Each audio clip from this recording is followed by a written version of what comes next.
I've been in California all my life. I was born here. So I've been a consumer in California for 56 years. I started the IHSS program about 20 years ago after a bad fall.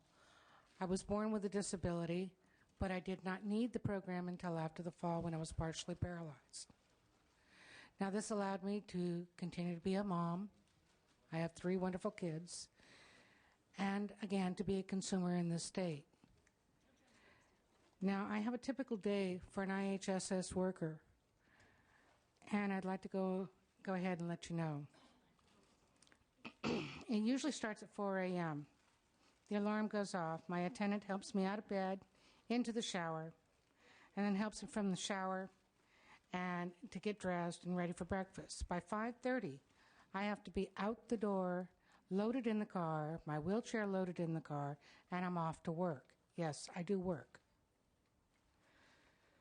So thanks to my IHSS worker, I'm allowed to have a life beyond my apartment. That's pretty cool. I get to work. I have an IHSS worker. I'm independent. I'm not just a disabled person anymore. Well, everything changed on October 3rd. I couldn't breathe. At 3 o'clock in the morning, my IHSS worker called 911. I went in with respiratory failure. Came out, went back in 2 weeks later, and had open heart surgery. Now I get to have him 24 hours a day. He's down to my toiletries. I can't do anything for myself anymore. I can't go to work. And you ask me to give all of my independence up? To live in an institution? I've been there. My worst enemy should never go there.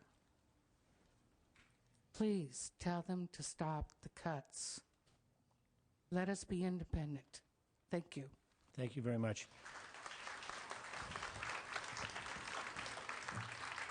Let me say, as someone who's really, really sympathetic to everything that's being said here, in order to speed things up a little bit, I'm going to ask folks to hold the applause so that we can get through the speakers as quickly as possible. We want to hear everybody, and that's going to take quite a while, and we have another really important issue following this one. So, we'll just sign the applause, sir. Yeah, you can do that. Do that. Good afternoon. My name is Elizabeth D. Smith. I represent Kings County, also a very small county. I want to thank all of you for taking time from your busy schedules, loved ones, and patients, including mine who couldn't be here today. Today is Cinco de Mayo, where Mexican nationals fought back the French to a fight to show that they weren't going to lay idly by as they were being invaded.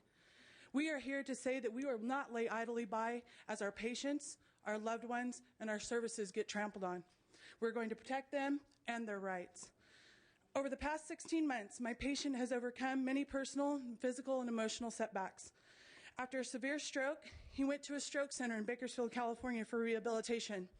After 3 months, while being rehabilitated for the stroke, a previously healed burn wound on his lower right leg began to deteriorate, becoming a bed sore, and grew infected.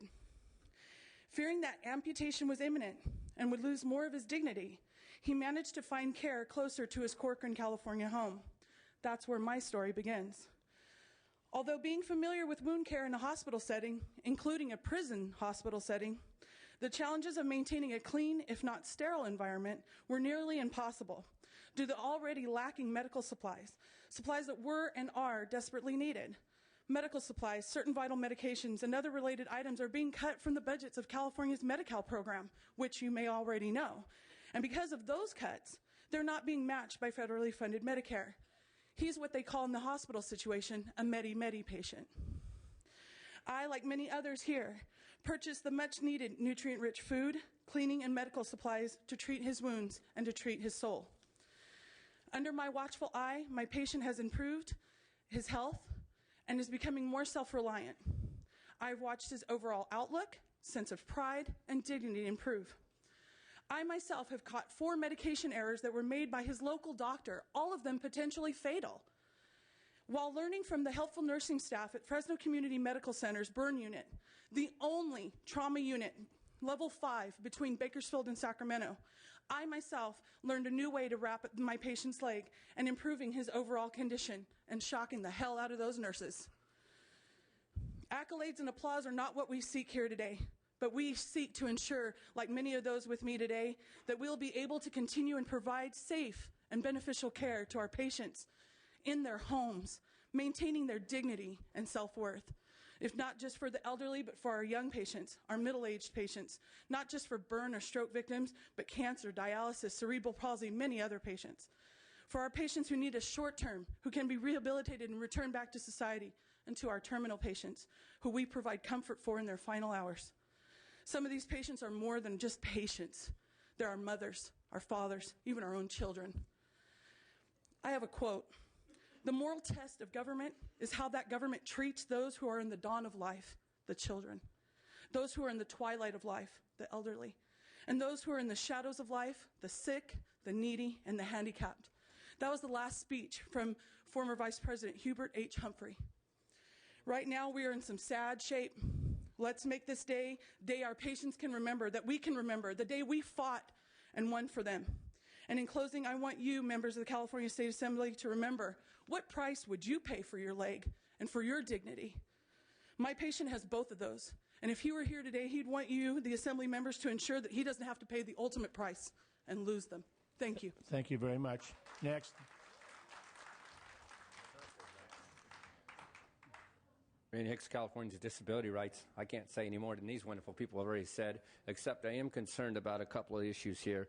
One, why are they continuing to filing lawsuits? Lawsuits cost money. And so if you're going to keep filing lawsuits over and over again, that costs the states money. Somebody should ask how much money they spent on the Capitol People First lawsuit. Number two, it seems to me that if they do not take a look at this issue, then we're going to have more people in danger. And just like that Senate health hearing we had on dangerous caregivers, there's an issue about departments not talking to each other, which means they don't help the patients, which means the patient's going to be on the streets, which means it become a public safety issue, not even for them, but for us. The other issue is that, and I wrote this down, IHSS. Now, you guys there was a plan in this legislature and by the governor's office that they were going to have more people go to start as caregivers to start in the IHSS program. Now, there's not going to be an IHSS program, which means everybody's going to go to private pay, which is going to cost more, and it's going to cost the state more. So you think you're cutting a program to save revenue, but you're going to end up outspending your plan and raise revenue and take away revenue by the fact of this issue. And the other thing is, it's about equal access. It's amazing that people who are able-bodied can get here and go to work and have a normal life. That's most folks in the disabled community are asking for. They want a normal life. They want equal access. They want to be able to go to work just like everybody else does. So they need a hand. Isn't that what government's supposed to do? Give a hand, not slap them in the face with the hand. Thank you very much, Randy. Next. Peter McNamee. I'm from Mendocino County. I'm here speaking on behalf of the California Alliance of Retired Americans. Many of our members, some 800,000 strong in California, benefit from this program, and we just wanted to add our voice in opposition to any cuts. Thank you. Thank you, Peter. Good to see you. Next. Jillian DeVorce with the Urban Counties Caucus, also opposed to this cut. This cut is one of many cuts that is being borne by the counties, and these, among others, are going to harm the already fragile safety net, and we would urge the committee's opposition to this cut. Thank you. Thank you very much. Good afternoon, everyone. I would like to begin by thanking everyone for giving us this opportunity to voice our concerns for our programs. My name is Mary Birch. I am from Modesto, and I am also a caregiver for my 36-year-old daughter, Christy. Christy is at the 6 to 9-year-old level and needs 24/7 supervision. I am also the caregiver for my 46-year-old daughter who has a degenerative back disorder. I'm also a caregiver for my 52-year-old daughter who is bipolar.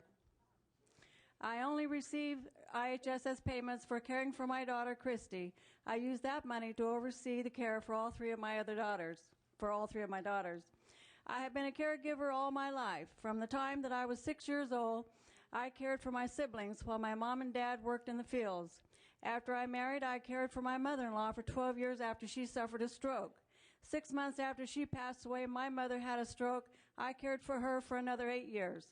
Now that Medi-Cal doesn't pay for dental or optical, that has also become my responsibility for all 3 of my girls. I love my job as a caregiver, but I can only do so much. I haven't had the time or opportunity to work at another job to build up my retirement or benefits for myself. All I would have if these programs are cut is my widow's pension of $8.18 a month. I don't know what I would do, and I couldn't possibly take care of my girls on that amount. When I was asked to come before you today and say a few words on behalf of the IHSS program, I couldn't think of anything that you haven't already heard or anything that you don't already know. You already know how many of our seniors and disabled people out there who rely on this program for services. They have already come to you in their wheelchairs and with their providers, begging you for their support and to keep their precious lifeline open. You already know that our lives are in peril. You already know what will happen if these programs are eliminated. You already know that this will be people in wheelchairs and mentally disabled people with no concept of what to do to take care of their basic needs because there will be no one there to care for them. You already know that there won't be enough nursing homes or group homes to care for all these people. Even if there were, it would cost the state far more than it would cost to pay either a family member or someone else to come into their homes and care for them there. No one in a nursing home or group home would ever receive the love and quality of care that we can give them in their own home. I've seen firsthand, my own experience, what can happen in not all, but some of these places. My daughter Christy was molested by the boyfriend of a person who ran a group home when she was there for a 2-day respite care weekend. Needless to say, the home was shut down, and it was found the other girls in their home were also being molested and abused. My older brother was allowed to starve to death because he was unable to feed himself. He was in a nursing home. And if you don't know all of these things, then know this. If you allow the governor to have his way and eliminate or even cut these programs, all of the suffering, hunger, and yes, even death will be on your hands. When we as a people vote our politicians into office, we count on them to make wise decisions on our behalf by spending our money wisely and protecting our most needy and vulnerable. This includes our children, our seniors, our disabled, our homeless, and our mentally ill. In closing, shame on you, Governor, and shame on that special interest group that puts their careers, their money, and their political standing above our blood, sweat, and tears. Thank you. Thank you very much for your comments. I'm going to have to ask once again for folks to be as brief as possible. We still have a long, long line of people, and we want to make sure we have time to hear everybody. Okay, so I understand. thank you very much. Greetings. I'm Margaret Price, and it's an honor to be here to represent UDW, United Domestic Workers Union, as a provider for my daughter, Jessica. Jessica was born a premature baby and has been blind since birth. She is 29 years old and deals with the stress and strain of living in a sighted environment. With the help of myself and her other providers, of course, as providers, we help Jessica with personal care, such as cooking, cleaning, and dressing. However, today, I'd like to focus on those human emotional needs, such as a hug and words of encouragement. A few days ago, Jessica said to me with some frustration, she said, "Mom, you know, I wish I could see, especially when I can't find something." And I said to her, "You know, Jessica, I get frustrated too when I can't find things like my keys, cell phones, documents, and I have eyes that can see. I also see things that I wish I could not see, like homelessness, hopelessness, and death." Jessica then said something so profound that I thought I'd like to share with you today. She said, "You know, Mom, real vision doesn't come through the eyes. Real vision comes through the heart." As we both sat there feeling the truth from those words, I watched Jessica let her heart guide her to find the pair of socks that she could not find earlier. I said, Jessica, I hope that the leaders that we have elected will allow their hearts to guide them rather than their eyes in making the right decisions for the people and about the people. For where there is vision, there will be provision. See, Jessica has a dream of becoming a journalist. She wants to write books and poetry in print and braille. Without the help of her providers, Jessica's dream will be a dream delayed or denied. I'd like to close by sharing a quote from Dr. Cornel West. You can't lead the people if you don't love the people, and you can't save the people if you don't serve the people. Thank you for letting me share Jessica's story. Thank you very much. Next witness. My name is Haley Coate, and I have been asked to present this on behalf of the Sonoma County Workers Benefit Council, a delegate body representing thousands of domestic and service workers throughout Sonoma County, which includes both IHSS workers and recipients of health care through the IHS program. I am a social psychology student, and I'm appalled that this Assembly Budget Subcommittee is even considering the governor's severe cuts to this program, and I want to speak to solutions. First, let me make this clear. The Sonoma County Workers Benefit Council demands that your committee reject all of the governor's proposed and implemented cuts to IHSS. The wage cuts, the cuts in services, the use of arbitrary criteria for evaluating need, and to demand the repeal of the punitive fingerprinting and background checks instituted last year. In this economic depression, workers and recipients of care are fighting for their very lives because disabled people will die without the care they need, and jobless workers will face evictions and homelessness in our streets. We find low-income workers in our communities suffering from medical problems where the diagnosis identified is the cause of lack of food. In this, the richest state and the richest country in the world. It is time for the lawmakers of the state to implement policies that will bring about real economic change for those who work for a living or have become disabled because they have worked hard all their lives at jobs that disabled them, fought wars that disabled them, and lived in poor, unhealthy communities. Place before the governor a budget that pays IHSS workers living wages, those whom the President of the Senate referred to as doing God's work. In Sonoma County, local studies project that a living wage is $25 an hour. Living wages mean more money that consumers spend in the local economy. It means local businesses have customers. Living wages are the bedrock of a sound economy where taxpayers can pay more money into the general fund versus drain it. We call it trickle up. And you may ask, where will you find the money for such an ambitious program?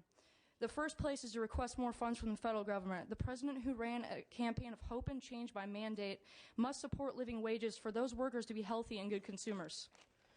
Second, eliminate the $2 billion in corporate tax breaks passed by this body a year ago that primarily benefit 0.8% of the corporations of the state, according to the California Budget Project. Third, demand repayment from the energy companies for the billions of dollars they fleeced from the California taxpayers during the fabricated energy crisis of 2001. Finally, eliminate the State Enterprise Zone Program, which, according to a report published last June by the Public Policy Institute of California, costs the state over $500 million every year in lost revenue and has little to no effect on business creation or job growth. None of these measures are tax increases, though some are clearly the elimination of tax breaks. For the Workers Benefit Council of Sonoma County, I ask you to reject any measures that fall short of fully funding IHSS, including living wages to the workers, and that you move to repeal the punitive legislation of last year and dismiss every one of the cuts to IHSS and other vital state programs which the governor has proposed. Thank you. Thank you very much for your comments. Yes, ma'am. Good afternoon. I'm Patricia Dobbs. I'm from Shasta County, and I'm from Western Service Workers, and I worked for in-home health care for about 10 years. At any rate, my mother is now in a rest home at $5,000 for one bed per month. And so I've been asked to give this 3-minute talk. According to the State Welfare and Institutions Code and the Department of Social Service Manual of Policies and Procedures, those who qualify for IHSS are those who are unable to perform the services themselves and who cannot safely remain in their own home unless these services are provided. The only way people get IHSS is if their doctor determines that they need it. The state's proposed Cuts to IHSS violates Welfare and Institutions Code 12300A and the Department of Social Services policies. A federal court injunction stopped the state from cutting care last October for 25% of the recipients, which is far less than you are considering now. Did you read the judge's decision? Judge Claudia Wilkin said, counselors who work with IHSS recipients predict a humanitarian disaster and premature deaths if these cuts go through. Some individuals who lose their IHSS may neglect to take vital medications or they take them improperly. Without an IHSS caregiver to transport recipients to doctor's appointments, many will go without essential care. Some recipients will try to clean their home or cook food and injure themselves as a result. Other recipients, because of mental illness or lack of appetite, need assistance to eat at all. A budget crisis does not excuse ongoing violations of federal law. In-home care is considerably less expensive than institutional care, and IHSS caregivers reduce the need for expensive emergency room visits and hospitalizations. There are solutions to the budget problems that do not rely on balancing on the backs of the poor and those who can least afford it. You can vote to cut corporate tax breaks. For example, the state's largest development program, Enterprise Zones, are bleeding the state of $500 million every year. And in my county alone, Shasta County, we are losing $15 million in local funds as a result of this state's Enterprise Zone program. But if you pay those workers a living wage, those tax dollars go right back into our local community. And I personally see people in my mother's nursing home starving to death because there's not enough workers even in the home that can feed these people who cannot raise the fork to their lips. And that's my mother, and I still feed her every day. Thank you for listening. Very much. Yes, sir. Good afternoon. My name is Bill Sweet. I'm speaking today on behalf of the Santa Cruz County Workers Benefit Council, a delegate body of low-paid service workers, day laborers, farm workers, domestic workers, the unemployed workers, disabled workers, and those on fixed incomes who are building solutions to the problems of poverty gripping our county, state, and nation. I'm here to say the Council opposes any and all proposed cuts to the in-home supportive services program, including the proposed cuts in wages for IHSS workers. These cuts are not only financially unsound and morally reprehensible, but also illegal. Don't take my word for it. Just look at the 5 court judgments decreeing it so. On June 25, 2009, U.S. District Court Judge Claudia Wilkin rejected the state's attempt to cut IHSS workers' wages by $2 an hour, nearly 20%. On March 3rd this year, the 9th U.S. Circuit Court of Appeals in San Francisco upheld her decision, barring the state from cutting in-home care workers' wages, saying the state's budget crisis doesn't justify violating federal laws that protect the poor and the disabled. With 60% of IHSS workers taking care of family members, cuts in wages means loss of household income. On October 19, 2009, U.S. District Judge Claudia Wilkin blocked a second cost-cutting measure by Governor Schwarzenegger. Judge Wilkins called the functional index ranking arbitrary and found the timing of the notices to violate due process. 1 month later, on November 24, 2009, Alameda County Superior Court Judge Frank Roche issued a temporary restraining order to stop the state from disqualifying people with felony records from being IHSS workers. This decision was reinforced by Alameda County Superior Court Judge David Hunter, who ruled that Governor Schwarzenegger had no legal authority to disqualify everyone with a felony record from working in the IHSS program.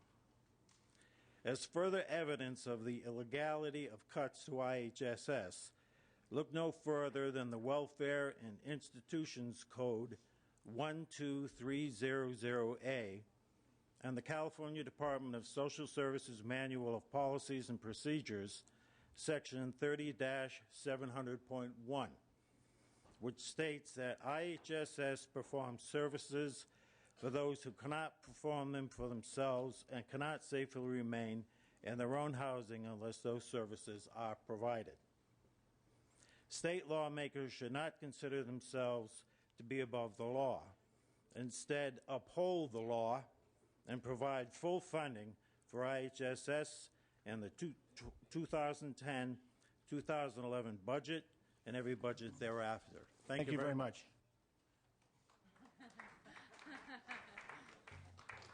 Good afternoon. Yes, ma'am. My name is Ollie Robinson. I am a member of the Workers' Benefit Counselor, fighting for the rights for the attendant care for workers to make a living wage for the disabled to get decent care in their home. I am also a provider for my son who has Down syndrome. I have cared for my son since birth.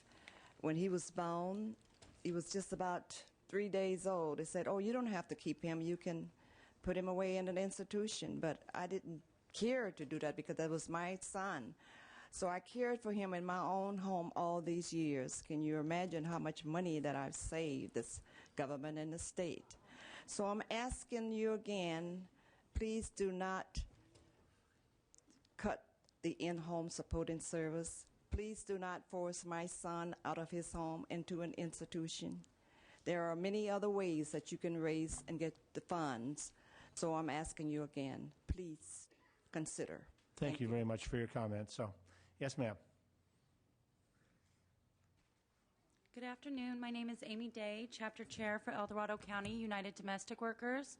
I'm here, of course, always on behalf of my son, but you guys have already heard the story about my son, so I'll, in the interest of time, I won't go back through it. But I did want to point out something that Speaker Perez had promised the public to be able to be involved in the budget this year. Next 10 is having forums so that the public can be involved in the budget. Over 93, I think it was 93% of the public there at the forum here in Sacramento said that they would like to see an increase to the IHSS program. None of the other programs could get even a 2/3 majority vote. So I just want you guys to really take that seriously, that, you know, the public is trusting our elected officials to keep their promises. And that's why we elect you guys. That's why we vote for you guys, so that you guys can follow through with what you say that you're going to do. So I really want to hold you guys to that. And just you know, I know a lot of people have said this, is I've had, you know, I had a career before, and now that the unemployment rate is at 12%, the jobs just aren't there to go back to, even though it's really, you know, the recipients who are going to suffer. You know, this is going to be tragic for everyone. And thank you for your time. Thank you very much for your comments. Yes, sir. Good afternoon, gentlemen. My name's James Ewell. I'm a provider for Mary Loftus. I can't say much because everything has been said before me. I can only relate to the woman I take care of. And if this program is taken away from her, she will die. No ifs, ands, buts about it. She's bedridden. I do what I can to make ends meet. And I'll keep on doing what I have to, regardless if you go through this or not. To me, It doesn't matter. There's a life to be saved, a life of self-respect that has to be saved and will be saved. And if you can't help me, thank you for your existence then, because I'll do it myself like I've ever done everything else myself. And I'll continue to do that. But I do need help. So please, stand up with me. Well, thank you. Help everybody else here, too. Thank you for your Thank service you to your very country, much. and thank you for your service to your client, and for reminding us that this is about serving others. So thank you very much. Good afternoon. My name is Shirley Dove. I am a parent. I also am with the ARC of California. But I'm here today to talk for my friend, Sandy Waterbury. She has a daughter, Shannon, who's 13, nonverbal, non-ambulatory. She was going to be here today to speak for herself, but her in-home support service was cut in half, and she couldn't get anyone to stay with Shannon. So I'm here to speak for her. Actually, in-home support service is a cost saving, not a cost expenditure, because those that are being taken care of are not in institutions at 3 times the cost. In these times when California has such a bad name about everything, there's one thing we can be extremely proud of. We are the only state in the United States that has the Lanterman Act to care for the developmentally disabled. And so we need to keep that in mind and keep that very, very current. And I've always been told, be swift, succinct, and sit down. Thank you. Great job. Thank you very much. Yes, sir. Good afternoon. My name is Jerry Hankins from Santa Rosa, California. And for the record, I'd like to notice it looks like there should be about 7 panel members up there. There's now 3, and one came in extremely late. A short time ago, I received an email suggesting a new constitutional amendment. This was very simple. Elected officials would not be able to pass laws which gave them more benefits than anyone else. Let's see what this would mean in today's world. Elected officials receive $700 a month in pay, the amount when someone on Social Security disability receives. Any gifts of food, clothing, meals, money, etc. would be deducted from this amount. The retirement amount would continue at the $700 per month. If the total cash, checking, and savings account reached $2,000, payments would stop until the amount fell below $2,000. Now, just because I'm trying to be nice today, I think per diem pay should be paid in the amount of $700 per month, because you have to run 2 households. Elected officials would be required to live in the lowest income part of town.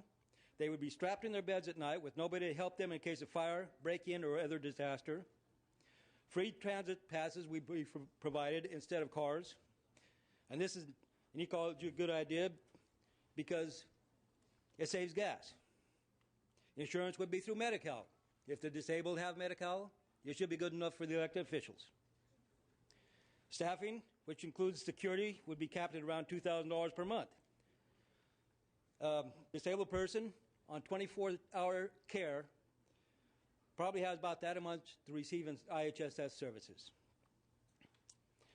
They can hire additional help with the $700 months they receive, or rely on friends and family to help, which the disabled now have to do. It makes no difference if this amounts to slavery. Family members are slaves to the handicapped. They get paid a lot less than the work they do. But an elected official has many friends. We can see it in the campaigns. They shouldn't have any problem with this. State Human Resources Department could be greatly reduced because elected officials would be responsible for doing their own hiring and firing. But they could only pay $8 to $10 an hour out of this $2,000 a month. But, of course, this would be after the employee has to pay for their own fingerprinting and background checks.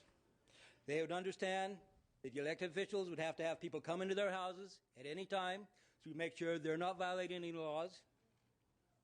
Yeah, I could go on, but I think you guys are getting the idea. One thing you'd have to watch out for is the no-tolerance policy now put in schools. The definition of a bully is one who takes advantage of someone weaker than them. I've been to several of these hearings, and a hard decision is made to beat up on the disabled. With no tolerance, all of you would be without a job. I will close with this. Why are these meetings being continually held when the state has a duty to care for the needy, but is always trying to kill them off? While giving tax breaks to corporations who could afford to give millions or even billions in since the top managers? If you have any answers, please let me know. Thank you. Well, I do have a couple answers. As a matter of fact, the reason these hearings are being held is because we want to give you the opportunity to let the governor know and the members of the legislature know how these budget reduction proposals will impact people's lives. So they're an opportunity to display what's wrong with the proposal, or anybody who thinks it's a good idea to get up and say so, which we haven't heard much of today. The second thing I want to let you know is that the members of the legislature of the committee who had to leave or who came in late, it's not reflective of their opinion on the issue or the priority. Many of us have conflicting responsibilities around the building and are required to be in 3 places at once at the same time. So I wanted to assure you that somebody's coming and going is not necessarily a reflection of lack of concern. So, but thank you for your comments. I appreciate it. Thank you. Yes, ma'am. My name is Sarah Fanning, and I traveled here from Shasta County to tell you to stop the cuts with the IHSS program and pay workers a living wage instead of trying to make them criminals. Caregivers are like family, often providing care above and beyond their duties. You must realize cutting IHSS would affect the lives and well-being of those dependent on the program. The state provided $88 million to try to find fraud. That's 10 million hours of care. In Shasta County, they are cutting hours with no justification. My hours were cut by 12%, while my needs increased. So who's committing fraud here? We ask you to find the ways and means to provide adequate care and living wage for caregivers. You can get the funds by ending the $2 billion corporate tax breaks you voted last year. You can end the $500 million enterprise zone program. We don't care. We just ask you to find a way. We're counting on you. If I were to lose IHSS, I would lose my family, basically. I wouldn't be able to be with them, and their lives would be destroyed also. Thank you. Thank you very much. Appreciate you being here and testifying. Yes, ma'am. My name is Tricia, and I am an IHSS provider, and I am here representing the Shasta County Workers Benefit Council to demand that you stop attacking IHSS providers and the recipients, and instead fully fund the program. I am a college student and a single mother, and my mother, who you just heard spoke, is a quadriplegic. Me and my father take care of her every day, which enables her to stay at home and get the care she needs. I'm sure you can see the obvious need she has of in-home care. If it wasn't for in-home care, I wouldn't be able to go to school. You know, my father and I would have to get full-time jobs. She'd have to be institutionalized. My son wouldn't be able to see her. Very, very, horrible things. You must consider the importance of your decision today. You hold my mother's life in your hands, my education, my son's ability to grow up with his grandmother. Most IHS recipients need long-term care and should not be forced into institutions. Almost 500,000 elderly, blind, and disabled people's dignity, is resting on this decision you'll make today. Why do we have to keep coming here again and again to fight for these basic human rights? Your own laws that are already in place demand this. According to Section 9250 through 9252 of the state's Welfare and Institutions Code, quote, our delivery of long-term care needs to be vastly improved in order to coordinate services that are appropriate to each individual's functional needs and financial situation. Care services should be holistic and address the needs of the entire person, including the person's mental, physical, social, and emotional needs.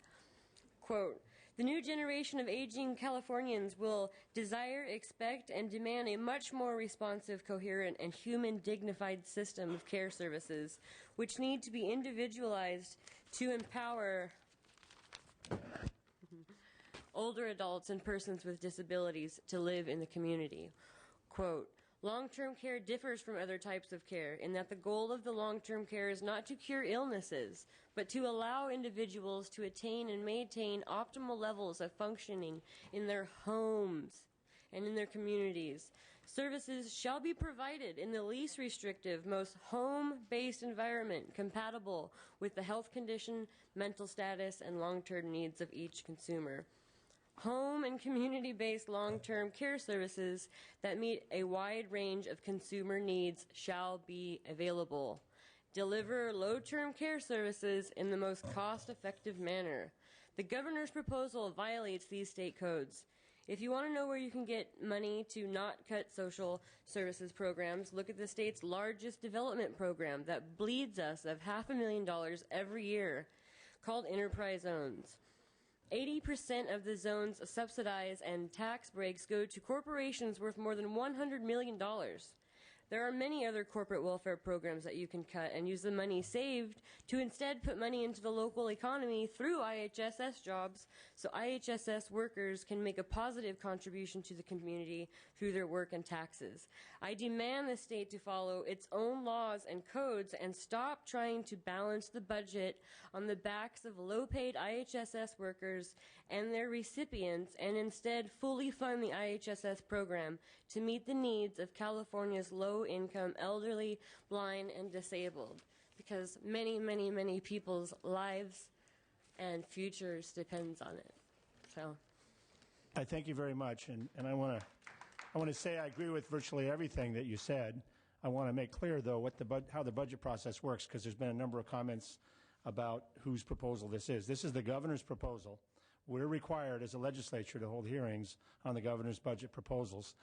He has the luxury of not having to sit and face the public on some of these really horrific proposals.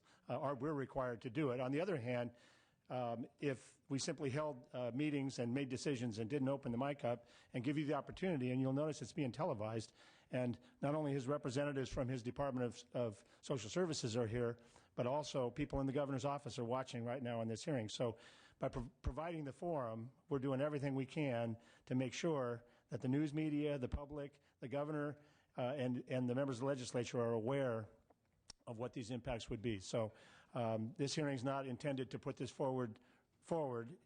This proposal forward. It's to make sure that everybody has a concern about it is heard. So that's what we're doing here. I wanted to assure everybody of that. So thank you. Yes, sir.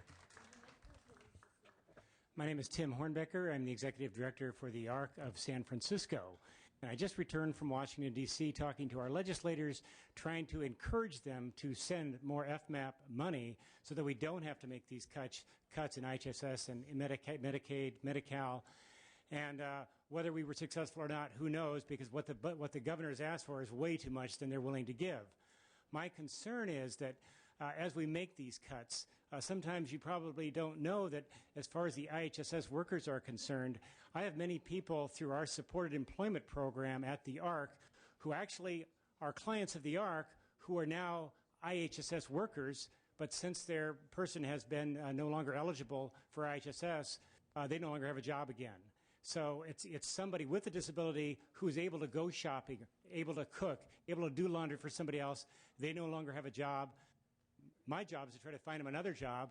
That's after we got a 30% cut from the Department of Rehabilitation and a 7% freeze for about the last 5 years and another 3% in the discount last year. And now the governor is saying, let's do another 1.25%. I can't keep doing business like that. But those in-home support services are so invaluable. And I'm going to give you a couple of examples of, with our supported living programs, have a person finally was released from the hospital, trying to work with the regional center, trying to get authorization for a POS to go see that person again. They said, well, we can't do it right now. He'll be okay. We finally go over to where he was living in an SRO downtown San Francisco, and our staff are the ones who found him dead. People are dying. Another person who you probably read about because she made the news, unfortunately, finally went to rehabilitation because she was sick, was finally able to be released. We advocated for supported living for her. She was starting to come back to our senior center, which, again, with the legislation proposed in the Trader Bill language, let's increase that from 1 to 3 to 1 to 8 staff ratio. 80-year-old woman has a staff person who'd worked there for 1 week, been working in this field for, I think it was almost 10 years, background check, fingerprints. The person attacks her, assaults her, and murders her. People are dying because we're not providing adequate service. And my plea to you is no more cuts. Even a 1.25% is too much. Thank you very much. Yes, ma'am. My name is Linda Knight. I am coming in behalf of myself, and also I represent the IHHS as a provider. I have friends and families that utilize this service, and I think this program definitely is a need in our community. I had a friend that asked me to, help them out, so I went to the orientation like required by you, well, by the state. And this video, please look at this. Governor, please see this video. This video is like a 30, 45-minute video. In this video, they talked about time cards, what you can do, what you can't do, what they're going to pay for. And they also talked about fraud. They spent 35 minutes talking about fraud. I have never felt so humiliated. I have worked 35 years. I have never went to orientation where I saw people with handcuffs. I have never. I think this needs to be revised because it was very assaulting. I am a student at Sac State University. I'm working on my master's degree, and I thought that was not appropriate for that. So you're scaring people off to even apply for the program. So that needs to be done. Also, the strategy of this is that if you lay off these people, what's going to happen? You're going to increase the unemployment. Unemployment is 12% high right now. If you take these people and put them in jail, you're going to increase the prisons. We're the 5th highest prisons in the nation. This is America. I'm an American. We're sitting here and I'm listening to everybody talk about, they need the services and stuff. This is not a third world country. I really don't understand this. We have assets. We have resources. Why are we here today? Why are they cutting this program? I don't understand. We're not disposable people. We are people who just want respect and want to live with dignity. That's all they're asking for. Thank you very much. Well, thank you very much. Yes, ma'am. Good afternoon. I'm Delphine Brody with the California Network of Mental Health Clients. We represent 1,900 mental health clients, survivors around the state of California.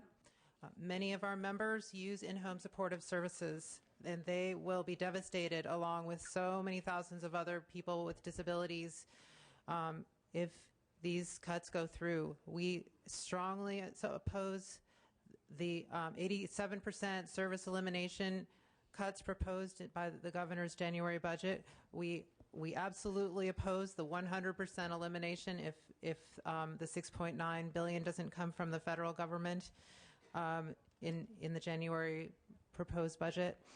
We absolutely oppose the reduction in state participation in IHSS workers' wages and in the criminalizing procedures that are now being practiced as a result of last year's budget. Many mental health clients of all ages use in-home supportive services, for not only for psychosocial disabilities, but for other kinds of disabilities. A lot of people have multiple disabilities, and people with a functional index below 4, the vast majority of them, according to a report by that was in the legislative analyst's expected impact cited on page 2, the majority are severely disabled and suffer from cognitive impairments that make daily survival without assistance extremely difficult. This will be a humanitarian disaster. Please don't let this happen. Thank you. Thank you, Ms. Brody, for broadening our understanding of who the clientele is. I think we're fully aware of physical disabilities and developmental disabilities, but there's dual diagnosis and also people with mental disorders. So thank you for that education. Yes, ma'am. Good afternoon. My name is Colleen Bacon, and I'm here to talk about the proposals to cuts to 9/10 of the disabled in the IHS program, and also to talk about the task force that they've set up, the fraud task force, which pits the combined strength of the county, the state, and the federal investigation against the elderly, the disabled, and the care providers. The state is also planning to spend $5 million to equip the county with IHS officers with what they call the biometric cameras, Can you tell me, where is this money coming from? We keep hearing that we are cash strapped. Where's the money coming from to fund this? Why is it you're going to spend $5 million to put in place cameras in an IHS county office, and yet you're ready to cut the budget for ISHS workers? This makes no sense. If you're going to cut the budget, why are you spending money on frivolous things like cameras? You're hurting the people. You're not helping them. You're hurting them. I don't understand it. This is like harassment and intimidation. It's an anti-fraud program. It's draining millions of $million, the taxpayers' dollars. It's like being black-shirted, like Mussolini. Are we going back to Italy in 1930? Where's this money coming from to put together a task force? We can't seem to keep social workers, ISSH workers, but you're willing to spend millions and millions of dollars to create something when you're getting ready to cut a budget. I don't understand it. It's very unlawful to take, you didn't go after PG&E and all those other companies when they took $4 million from us in energy crisis money, but yet you're coming after a small group of people who are providing an essential service. For what reason? Tell the governor, no cuts. Thank you. Thank you very much for your testimony. Yes, ma'am. Hi, my name is Sarah Fischleiter, and I'm here to speak on behalf of Sarah O'Malley, who is a receiver of IHSS, who could not come because of her situation, which I think actually is the situation for many of our members, that a lot of people are not able to come to speak about their stories and tell their stories and how they would be affected by this because precisely of the situation that they're in.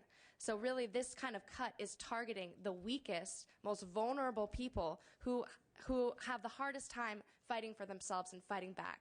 So I think that's really important that we take that into account, who exactly is being targeted here. So this is a letter that she wrote. California legislature has inappropriately threatened the welfare of our state's senior and disabled residents with these budget cuts. Life-saving solutions are being denied. Such actions clearly indicate poor judgment and inept leadership skills, which we, the people, expect and entrusted in our elected officials.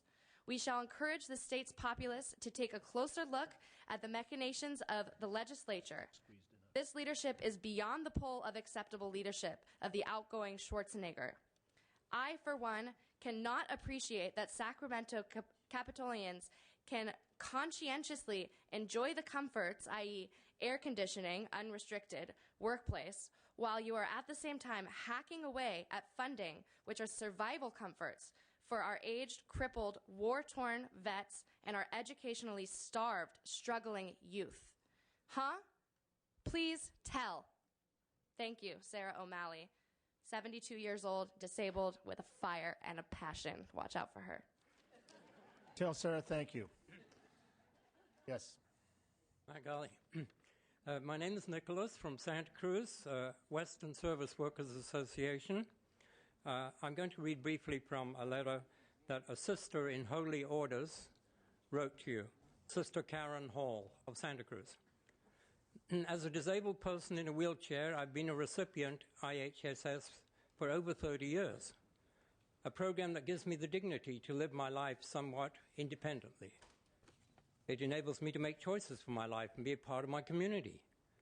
And I don't feel I am only a receiver in this program. Almost every single one of my attendants have told me that I've taught them important, valuable lessons for their lives, new ways to look at life with a positive outlook, and ways to save money or time.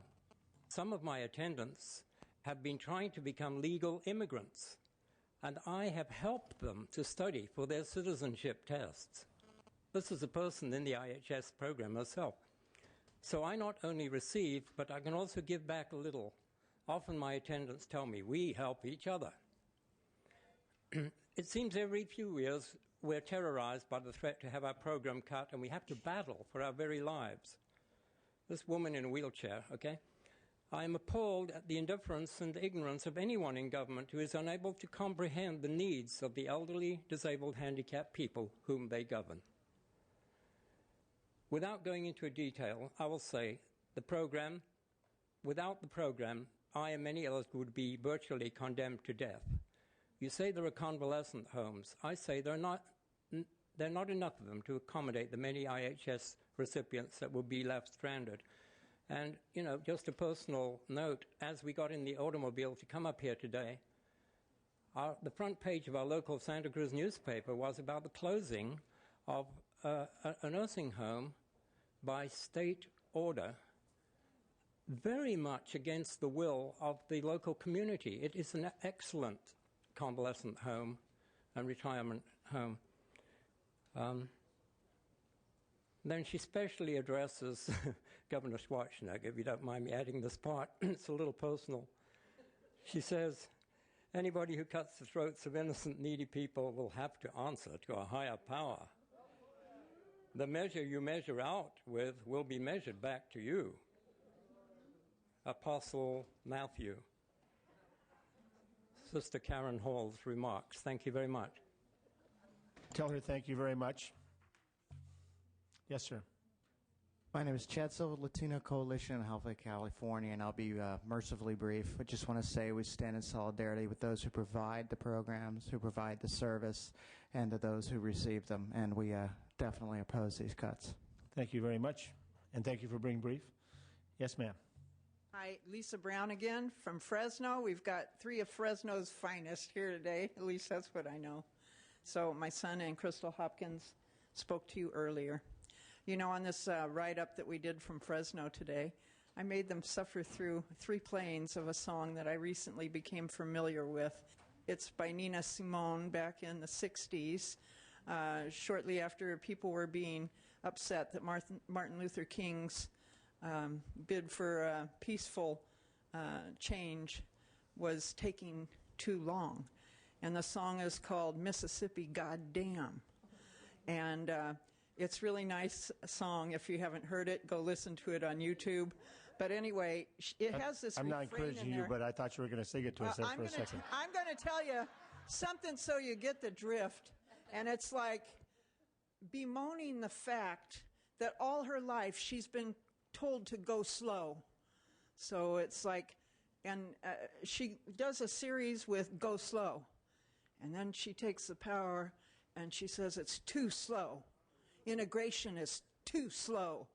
Desegregation is too slow.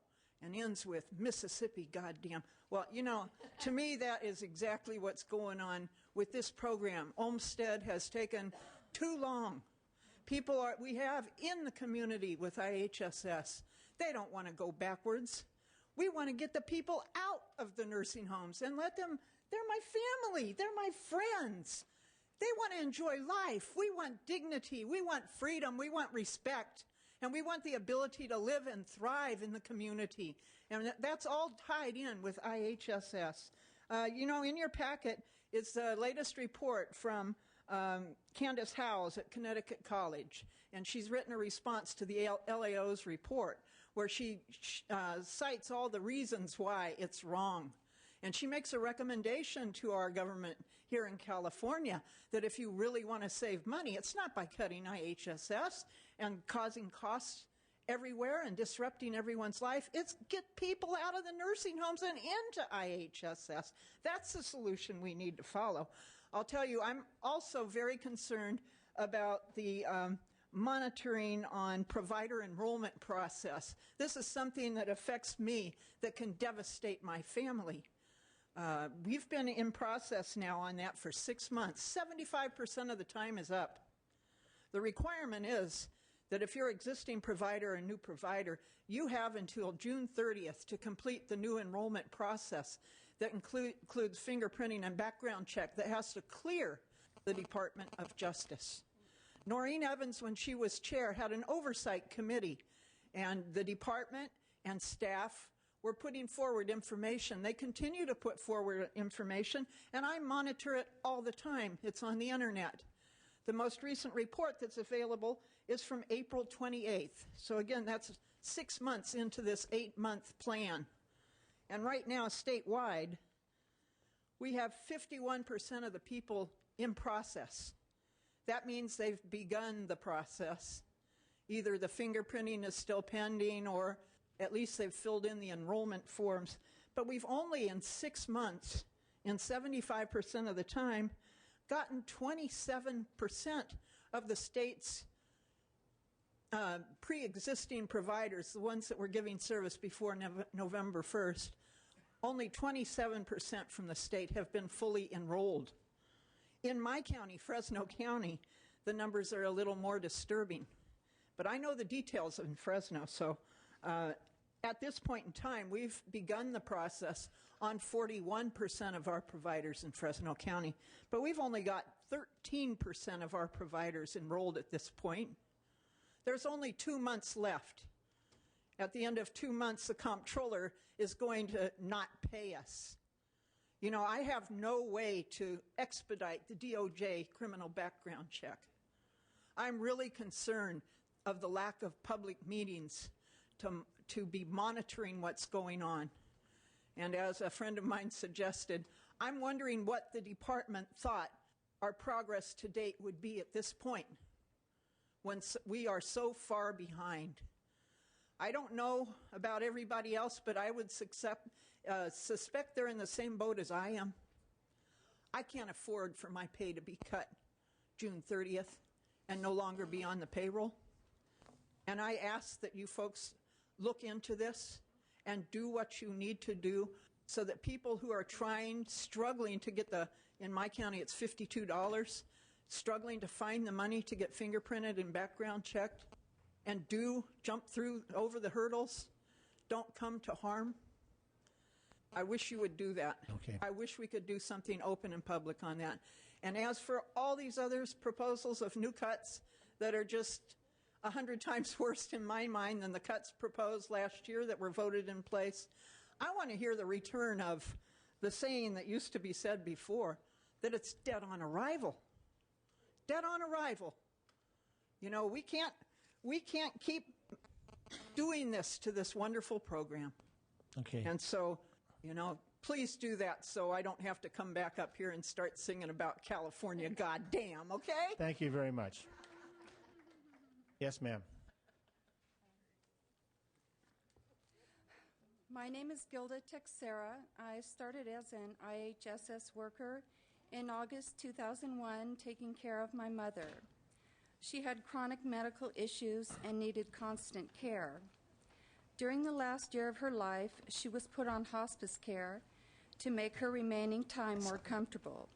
She passed away in her own home with me by her side on March 3rd of this year.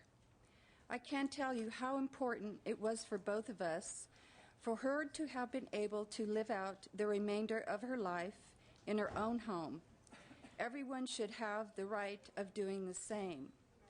By cutting home care, you will be placing hardships on the people who are most vulnerable and those that dedicate themselves to their care. Please think about this. Do you have a mom? This could be her or someone else you love. Don't cut home care. Pay us living wages so that we can survive and prosper and contribute to the economy. Living wages for IHSS workers means 400,000 more working people in California. Spending money to increase the consumer base for local small businesses, encouraging employment, versus making cuts that would shrink the economy. We are not criminals taking advantage of the system. The fingerprinting, the background checks, and the home invasions are just intimidation tactics like the Nazi Party used. We are the new Jews. This is being done to scare the population into thinking that we are criminals and lowlifes, just so that you can make these cuts and get away with it.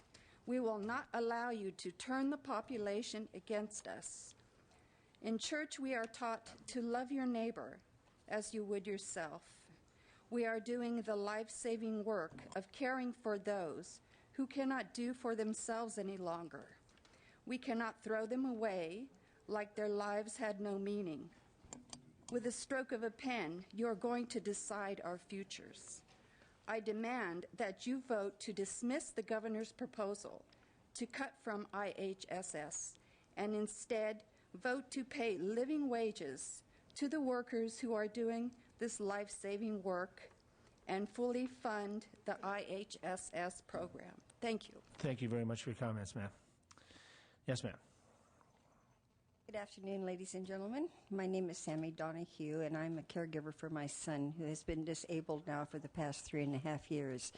I don't receive any award for this. I am here to tell you that the people who work for IHSS do so with full compassion. The 1995 Olmsted Supreme Court decision affirmed the right of individuals with disabilities to receive public benefits and services in the most intricate settings appropriate to their needs. However, when the state is continuing to give away our money to some of the largest corporations in the world, it is indigenous of state to say that there's no funding to fulfill its obligations. The state of California has implemented a set of codes that detail what the state has thus far deemed it is responsible for dealing with. The needs of the 500,000 elderly, blind, and disabled persons, such as Section 12,002, which provides persons with disabilities the services to advance their abilities to live independently, and Section 2,300, which enables persons with disability to live in their own homes. The governor's proposal is to tear up all of this. This tradition that California deems important for the past 50 years and is currently being used by 48 states and the District of Columbia. Just because the Supreme Court has overruled the Constitution, making corporations people does not give the governor the right to take away the needed aid for the disabled people of California. The state is claiming it's broke, and it has to take drastic measures in order to keep California functioning. However, telling federal government we need more money and jobs, and then firing 400,000 workers and turning down $2.4 million in federal funding does not make any sense at all. I demand that this body of government reject the governor's current proposal and instead put forth legislation to fully fund in-home support services and pay living wages to the workers. Thank you. Thank you very much for your comments. Yes, ma'am. Hello, my name is Andrea Laredo, and I'm here from Santa Rosa, California, with the group of California Homemakers Association, and I've been a volunteer with them since November. And I'm here today to read a letter from an individual that couldn't come today. He's an in-home support service worker for 23 years, and his name is Joey Riley. The noblest motive is the public good. Please remember this. The state's budget of 2009-2010 IHSS debacle is simply bad legislation. You've created another huge layer of bureaucracy with fingerprinting, unannounced home visits by state police and county social workers, and background checks, all to root out a less than 1% fraud rate. A major role of the state government is to provide services to its most disenfranchised and vulnerable citizens, not to home invade, photograph, and fingerprint the seniors, disabled, and veterans who built the very foundation of the state. With California's high unemployment rate, why create hardship barriers and criminal stigma? Instead, we must work hard to provide incentives in order to retain the almost 4,000 strong IHSS workforce. The state should generate revenues to shore up the IHSS program and other vital public services by eliminating the $2 billion corporate tax breaks contained in the 2009-2010 budget for such giants like NBC, Universal, Genentech, Intel, the California Chamber of Commerce, and the California Taxpayers Association. Eliminate the state's EASY program that makes it easy for multi-million-dollar companies not to pay their fair share.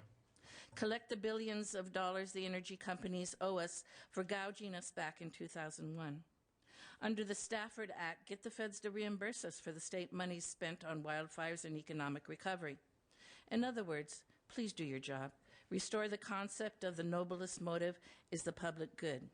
Thank you, Joey Riley, San Diego IHSS caregiver, to her 23 cents and 23 years. And if I could just say on my own, for my own self, like I said, I've only been a volunteer for a few months. And before that, I've really been pretty non-political. Never came to a hearing in the State Assembly or Senate before January. And it's opened my eyes. I have been very affected by the testimonies of other people. And when I go home and tell my children that I was here, they're very proud of me. And I've done nothing.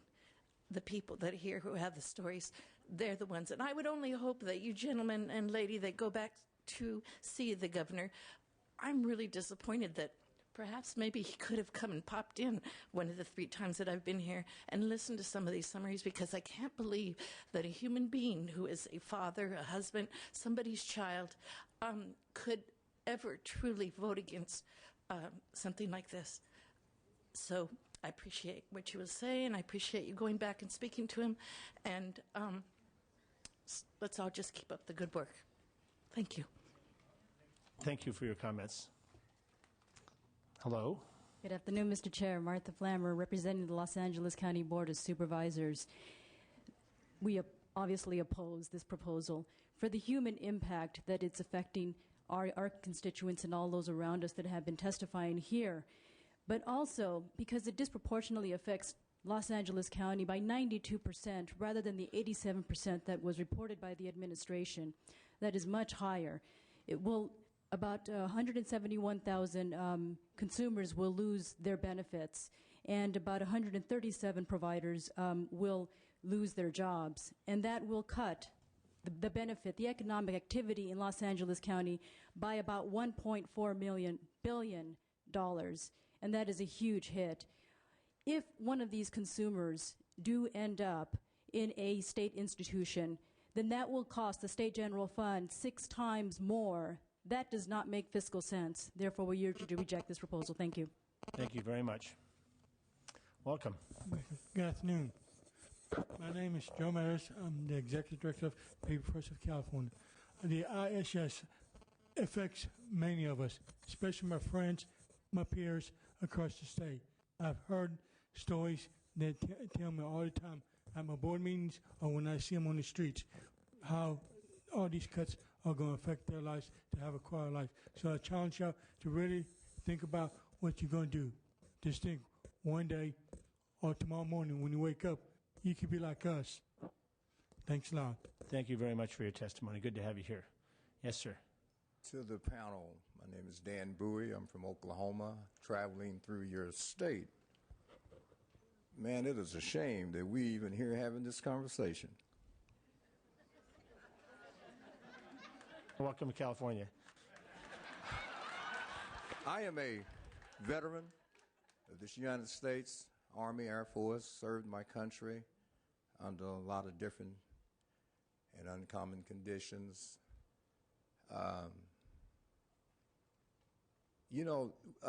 What we have here is a failure to communicate. That's what it is. That's what we're really having here.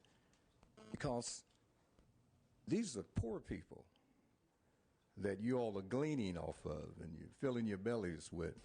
These is God's people. This is just a handful. Sir, we've been sitting here for 3 hours listening to California residents who have disabilities in order to give them the opportunity to defend themselves against these cut proposals.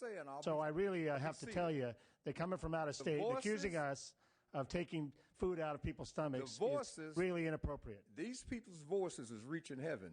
You don't want to be found fighting against him, all right? So whatever you got to do, you better do it. Because the cut will not start here. It will start in your house. Ask Pharaoh about the cut that started in his house. His son was cut, and then he was cut. So don't play with this. This is not a laughing matter. These people are suffering. This ain't nothing to argue about. This is something to take care of.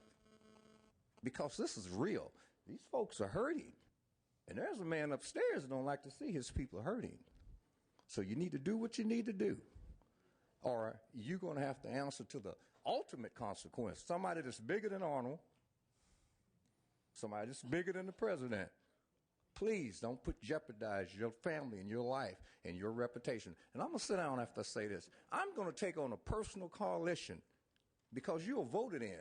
And I want to know where every one of you all live in your district to see what you're doing for your people.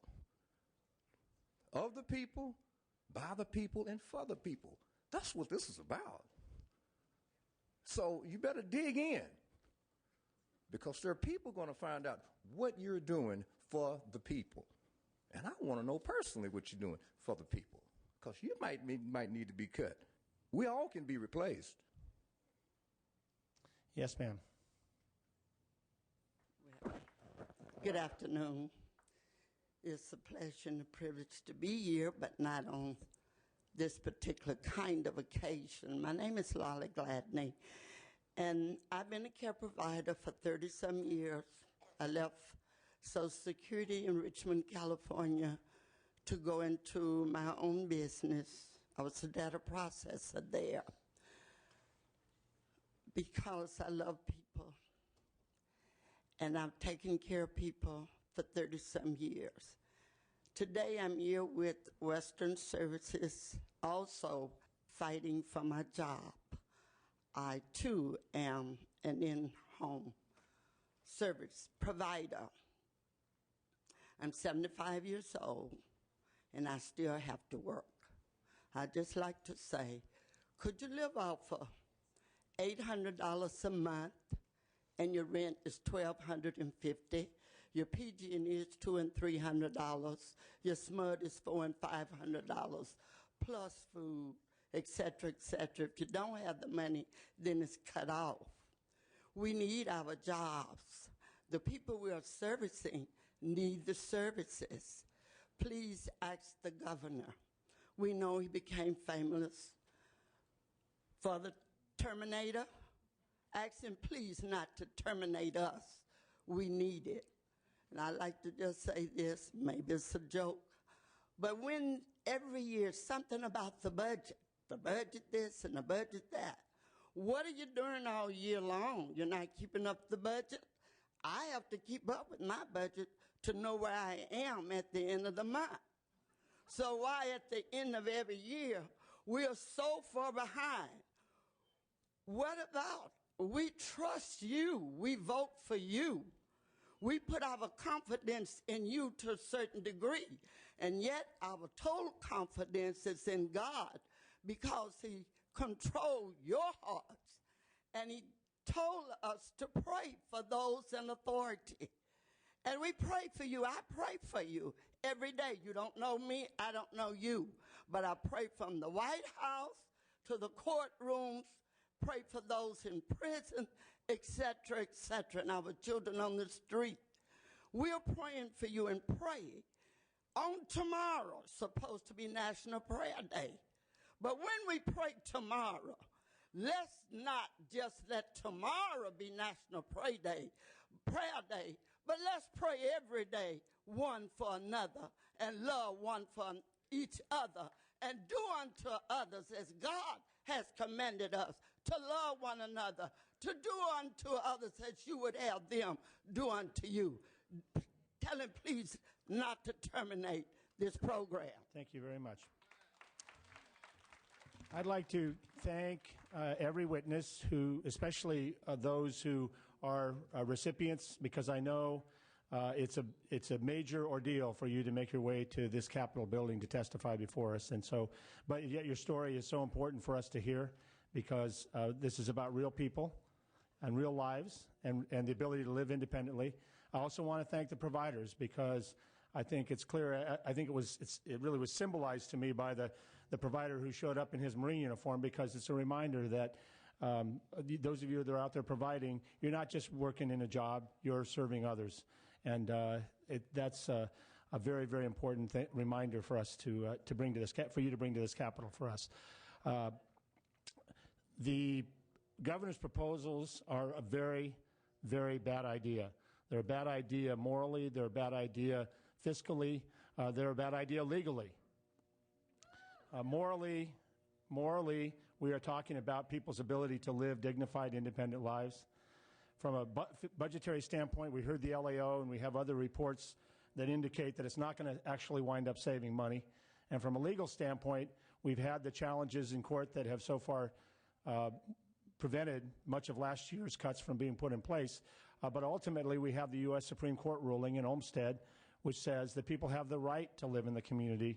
And that doesn't just mean that they don't have to live in an institution. It means we provide them with the supports that they need to be successful living in the community.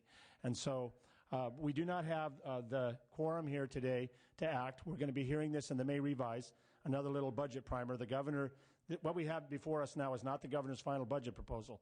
He makes another proposal this, in a couple of weeks. It's called the May revise, and we will be acting at that time in response to the May revise.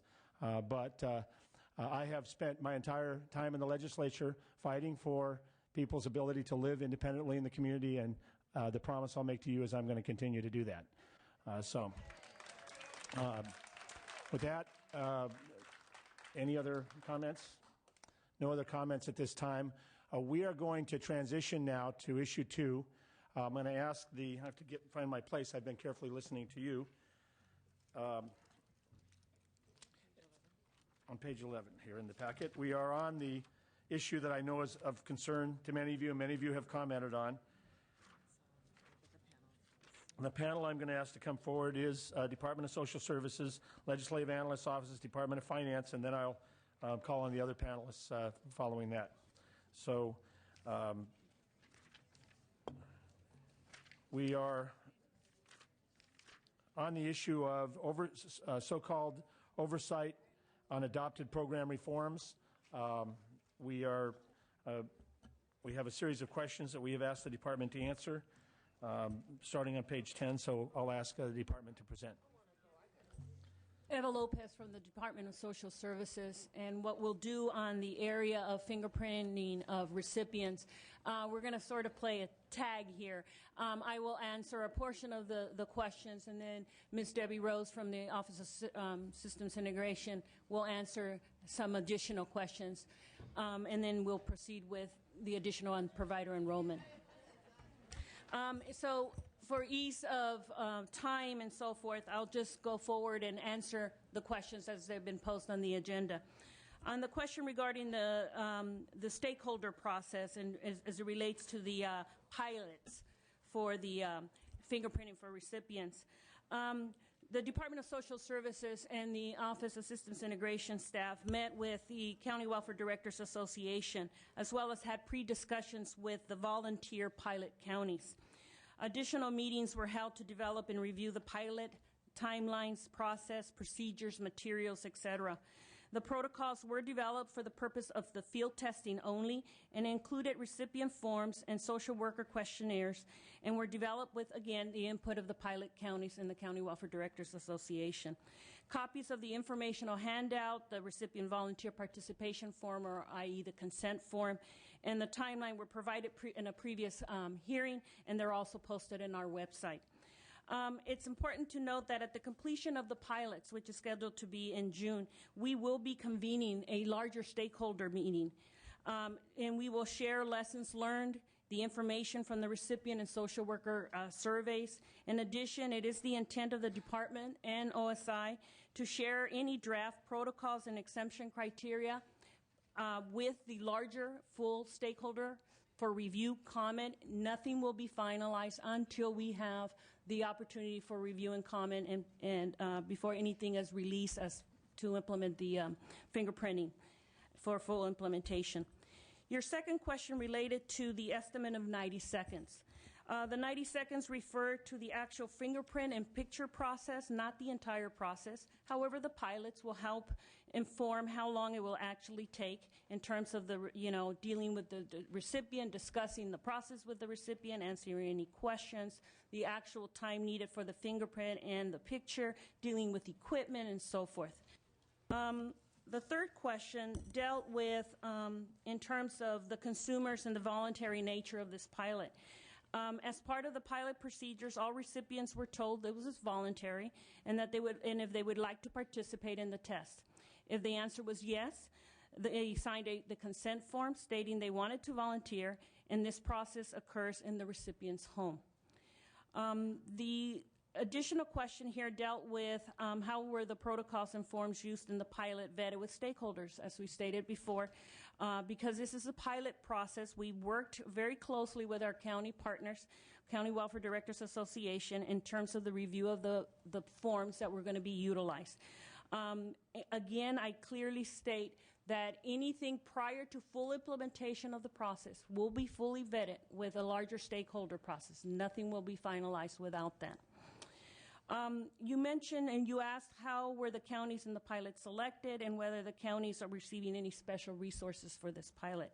As we had mentioned in one of our prior hearings, we have a few counties, a couple of which did in fact volunteer, which was San Diego and Sacramento County, and that process has already occurred. Some additional counties were asked to, if they would consider participating, and they agreed. That was Merced County, which we view as a medium-sized county, Mariposa in Nevada, which we view as a small county, and lastly, Los Angeles County, who was graciously agreed to participate in this pilot process, and that pilot process will be occurring in the month of June. No county is receiving any type of special resources for this pilot, as it is a pilot, and they volunteered.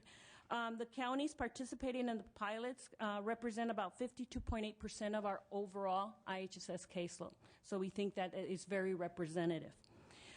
One of your questions is how many social workers are being utilized for the pilot in each. Currently, to date, we've had 12 social workers that have participated in the pilots, 6 in San Diego and 6 in Sacramento. You asked about the exact dates of the beginning and endings of the pilots. The pilots began on April 1st of this year and will be completed around the 2nd or 3rd week of June, with LA being the last county. You asked about evaluations for the pilots and key questions and indicators in terms of the evaluation. The analysis of the pilot is targeted to be completed by the end of June. Key questions being considered relate to the durability, the accuracy, the effectiveness, the ease and use of the equipment, the effective ways to engage and communicate the information and process with the recipients, and identifying any conceptual approaches to any of the exemptions that will ultimately be reviewed and finalized by the bigger stakeholder group. So with that, I will now pass the baton to our partners at OSI. Good afternoon. I'm Debbie Rose with the Office of Systems Integration. In regards to the fingerprint handheld device that has the camera feature, we are currently borrowing 8 devices that we are testing to ensure that they meet the needs of the IHSS program requirements. These are borrowed. There are no conditions around the use of these devices, and we would be returning these devices once we've tested them. And we are not aware of any type of authority necessary to just borrow a device. It's like a proof of concept. Will this work for your business need? So that's how we are using them. The 2 models that we're currently testing are, one is called an L1 IBIS, and the second is a MorphoTrack RapID. Both of these devices are handheld devices. They have a camera feature, and we'll be testing them to make sure that they meet the needs of the program. When we first learned that we would have to fingerprint image, or the program required fingerprinting the IHSS recipients in their home, it was clear that there needed to be an easy device that you could handle and carry around. There are requirements in order to ensure that is occurring. And as we went out and did market research to ensure we could meet those requirements, of the 5 vendors' devices that we looked at, only 2 met those types of requirements. And those are the ones that we're currently testing.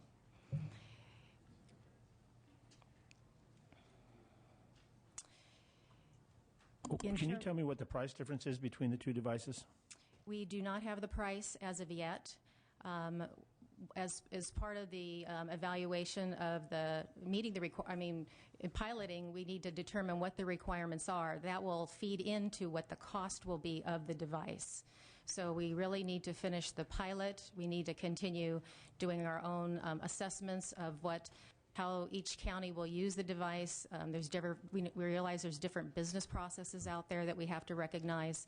We're gathering that information now. We don't have the actual cost of the device nor the maintenance of that device in the future. Have we determined what exact type of fraud it is that photographing a recipient will prevent, and how the photograph will prevent that fraud? I think the photograph, the so-called fraud? The photograph helps with any errors in the process. There are times where perhaps the photo or the fingerprint is imaged, but it's on the wrong SIN number. And so the photo helps clarify that you have the right person. So more basic than that, do we think that a IHSS, a home care recipient is going to travel between counties in order to get 2 bed baths, one in one county and one in another? These are people who are confined to their homes because of disabilities. So I'm looking for the fraud definition that is being ferreted out, supposedly by fingerprinting and photographing recipients. Fingerprint imaging is to detect duplicate aid fraud within California. So we're not talking about food stamps or benefit cards that could be sold on a street corner. We're talking about someone who is confined, has been screened and determined to be eligible, and is confined to their home in some way and eligible for these services. We're concerned that they're going to ask for the benefits, duplicate benefits, and that will be fraud? Or that they will somehow lie or cheat in order to get the duplicate benefits? One of the things that, this is Eva Lopez again from the Department of Social Services, excuse me. As you know, in terms of the anti-fraud efforts, many things in terms of areas of concern were either delved into grand jury reports, or even when we had over a year ago the Senate of Oversight and Outcomes in regards to the in-home supportive services. And one of the areas within the grand jury reports, specifically the Los Angeles and the Sacramento, there were key issues identified in terms of duplicate aid, where aid was being received by by one individual in multiple programs. So if that answers your question. How frequent is this supposed to have happened? How frequently? Again, it was the grand jury reports, which, as you know, which started out and was a key discussion point when we had the Senate of Oversight and Outcomes hearing back in. So we are proposing to spend $41 million in order to photograph recipients based on a grand jury report where there is no documentation that we've been provided with, or that you've provided us with, as to what degree of fraud is alleged to exist. Well, the Department of Social Services, as you know, is obligated to pursue and implement a system that, for purposes of detecting duplicate aid. It's in statute. That's what we're mandated to do, and that's what we in the office. The photographs, however, are not in statute. The issue of photographs, as I had mentioned in some prior hearings, I mean, we view that the photographs themselves is a further means of identification. In some instances, maybe the primary means, as it's likely that fingerprint images will be difficult to obtain from a portion of a recipient population. Photos are also... Doesn't the current statute say that if we can't get a fingerprint from a recipient, then they'd be exempt from the requirement? There's some specific pieces in the statute that speaks to that, and that is absolutely true. But there might be So under what authority would we turn around and photograph them if they were exempted under statute because we couldn't get a fingerprint from them? Again, the statute does speak to some specific exemption criteria for some members of the population. However, there's additional things or exemptions that would need to be looked at, that it will be based on what the protocols in terms of our pilots, what they inform us. So I do think that the photographs is an additional piece that will allow us to identify duplicate aid, as our current SFIS system does have photographs as well. So, as unfortunate a decision as it was that the legislature agreed to go along with the governor last year on the fingerprinting, the legislature did agree to fingerprinting, not photography, and not $41.5 million to photograph recipients. We never intended to give the department the authority to start a new program that would cost so much money. I think there's a debate about the degree of fraud amongst providers, and that is probably a discussion worth having and trying to determine. But we have really not been provided with any evidence, perhaps with the possible exception of a grand jury report in one county, that in fact consumers are engaging in criminal fraud. And again, we're not talking about a portable benefit, something that somebody could take to a street corner and sell to buy drugs. We're talking about people who are generally confined to their homes and even to their beds. So this is not about the details. I know you're answering the questions we've asked, and I appreciate that. But the real concern underlying is not about the details of what the department's proposing. It's about $41.5 million the state is projecting for costs for something for which the problem has not been clearly identified. I mean, last year the deal to agree with fingerprinting was one of those budget extortion deals because the administration claimed it was necessary, but never in the budget process were we presented with sufficient evidence or any real evidence that in fact client fraud is a significant problem. And so, I mean, really get down to it, that's at the heart of the problem. So proceed. Debbie Rose again from OSI. The estimated cost of $41.6 million over 7 years to fingerprint the IHSS recipients is a preliminary estimate developed by OSI without vendor input based upon the existing authorized funding levels reflected in the 2009 Budget Act for the purpose of beginning discussions with the federal government in order to draw down FFP. The $41 million estimate includes statewide networking costs, the staffing support costs, and contractor services. This $41 million estimated total is not fully allocated to the vendor. Once we complete the pilot and have completed all of our site assessments in the counties, we'll be able to determine the actual costs of the devices themselves, the number of devices, the total number of workstations that are necessary, the cost of those, and we'll be able to have a more actual cost for fingerprint imaging the IHSS recipients. Going down to your next question about the spending authority in the current year. Our spending authority is $8.2 million total, $4.4 million general fund. The spending authority is in the CDSS budget. In regards to whether the fingerprint imaging taken during the pilots can be actually in a manual process be matched, and they can be in Sacramento. This would not be a county function, it would be a state function during the pilot.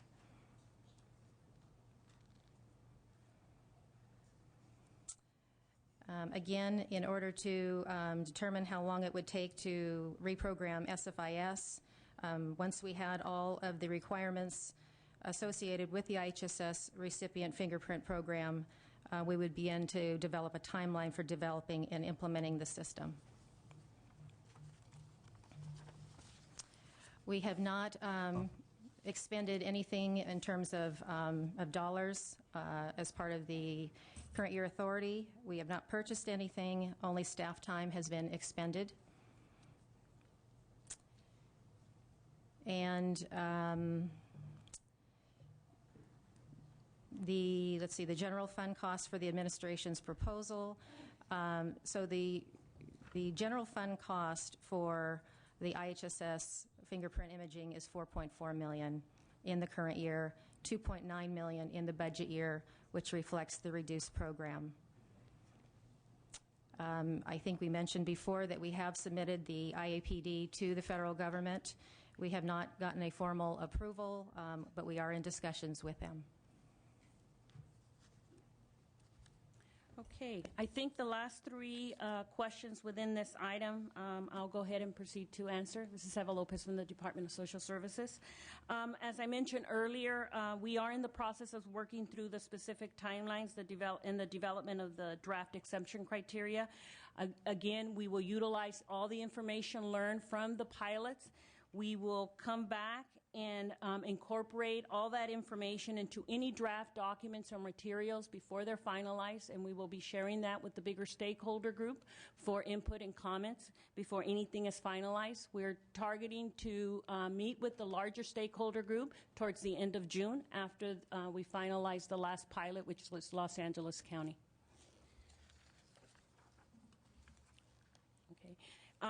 If there are no questions on that particular item, I then will proceed to number 2, which is the provider enrollment process.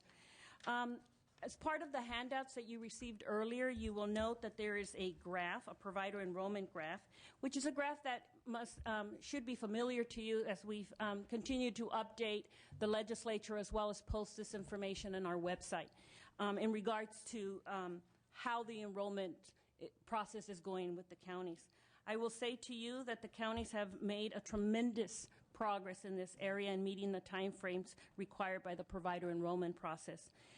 As you can see from the chart, as of April 28th, we have over 122,000 individuals who have been enrolled.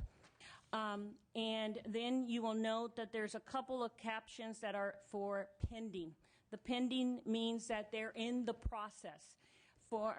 As part of the pending number, we just make a distinction between 2 categories. Existing, because those are the individuals who are already in the system and continue to get paid regardless in terms of whether they're still in the process of the enrollment.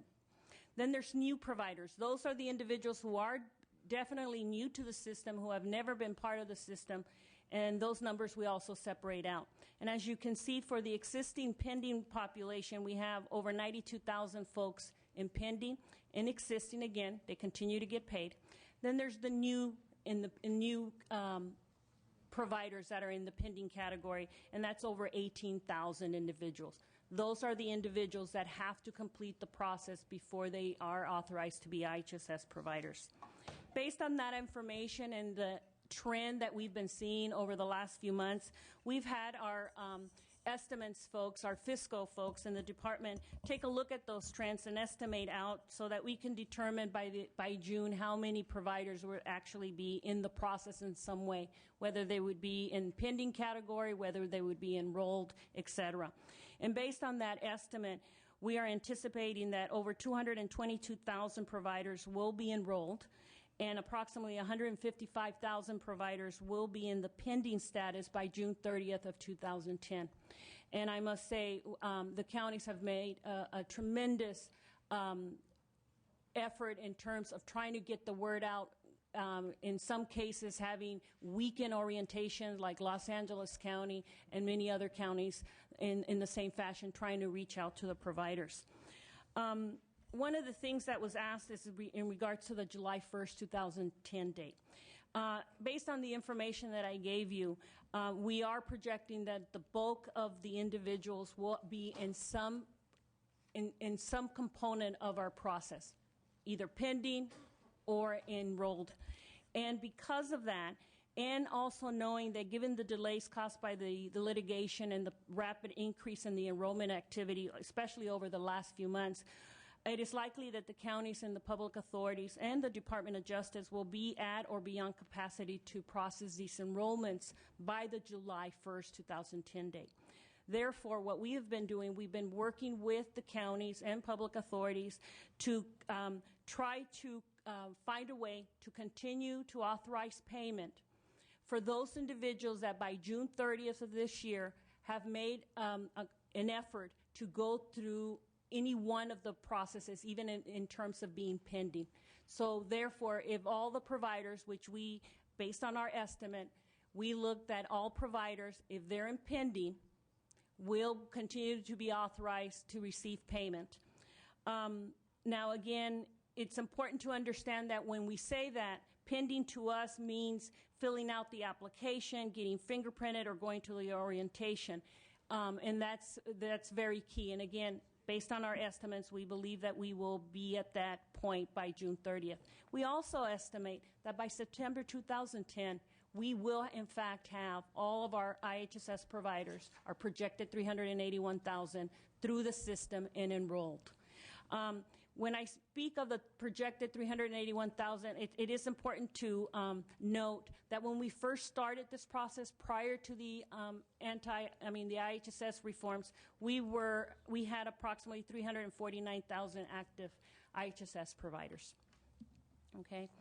Another thing that we've been working with the counties in terms of steps to encourage the enrollment and in terms of getting them through the pending at least by June 30th of this year. We have been looking at developing some language to include in the provider paycheck warrant so that they're reminded that they need to complete this process or at least go into the pending process by June 30th. It is our intent to draft some language that we will, of course, share with the larger stakeholder groups for review and comment before anything is finalized. In addition to that, we have been having some discussions with the counties about the possibility of the Department of Social Services sending a notice out to all the recipients and providers, reminding them that it's important to come in at least by June 30th to get the process going. In terms of the notice, releasing the notice to the providers and or the recipients, it's important to note that nothing will be finalized until the stakeholders have an opportunity to review and comment on that notice. Let's see. I think that pretty much addresses all the questions through the provider enrollment process, unless I missed something. Okay, thank you. We had a couple of items that we had intended to take action on today by way of direction to the department, but we don't have the votes to do that. So I'm going to, as the person who's presiding, as the chair, going to personally ask for these things in writing, and hopefully the department will see fit to respond. I'm certain that had we had the full complement of members, you would have been getting it as a vote. So please interpret it that way. First of all, I'd like to ask that the department provide a written plan answering the questions raised in the agenda around the April 1st fingerprint imaging of recipients, the reform of that by May 14th. Secondly, I'm asking the department to provide a written update to the legislature at the May 14th on the July 1st provider enrollment deadline, delineating a detailed timeline for county instructions regarding the CMIPS workaround and a narrative listing describing the changes being made or that have already been made in CMIPS relevant to the July 1st date. And we'll provide that to you in writing, so in case you're scribbling to try to keep up with me there. But those are the two things we would like by May 14th, and I am speaking for the chair, the real chair, in asking for that. So where do we go now? Okay, I think, if I'm not mistaken, we're at the item number 3, which was the evaluation and assessment. Specifically, what I was going to point to and just discuss is the overall stakeholder process that we have already embarked on for purposes of the fraud protocols. We did have an opportunity to share these items with the members, both here and in the Senate, when we first embarked on this process. We are currently viewing the stakeholder process for that purpose in components. We had an overall teleconference with all stakeholders where we discussed what our process was going to be, what it was going to entail, et cetera. We had the opportunity to share with all of them some of our preliminary dates of when we were going to be getting together and being able to come back and share information with them. All this information is currently posted on our website. So we had our initial larger stakeholder process. Then in turn, we then gathered a group of local government folks, such as counties, members from the counties themselves, public authorities, county district attorneys, welfare fraud investigators, Department of Healthcare Services, and ourselves. And we started that process, and we had our first work group meeting on the 22nd of, we had the public conference on the 17th, then we had a meeting on March 22nd. We then had a subsequent meeting with the same work group members on April 26th. And the intent there is we would break out into subgroups, which would deal with the unannounced visits, targeted mailings, et cetera. And the intent is to put together some products that then we can come back to the bigger stakeholder group and share with them some of these products for review and comment. We're looking at another public comment teleconference. We're tentatively looking at targeting June of this year for that purpose in order to inform and receive their comments as we continue to work with the smaller work groups.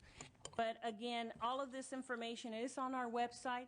We continue to commit to the members and to the stakeholder community that this process will be provided to them for comment, review. Nothing will be finalized in terms of protocols until we have received input. Please submit to the committee a description of the stakeholder process, the membership, time frame, all of the steps involved. I think it's important that it not just be posted on the website. I think this committee needs to have that detailed information about exactly how the stakeholder process is working. I might mention that I know it's always dangerous to compare departments, but we have had a stakeholder process at Department of Developmental Services that's been very inclusive, and while nothing's perfect, there's a widespread perception that it has worked relatively well, and I would encourage you to look at what DDS has done.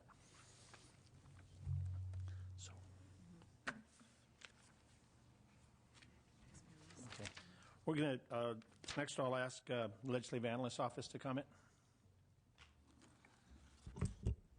Thank you, Mr. Chair. Jenny Bello with the Analyst's Office. Just a quick comment going back to the fingerprinting part of your agenda.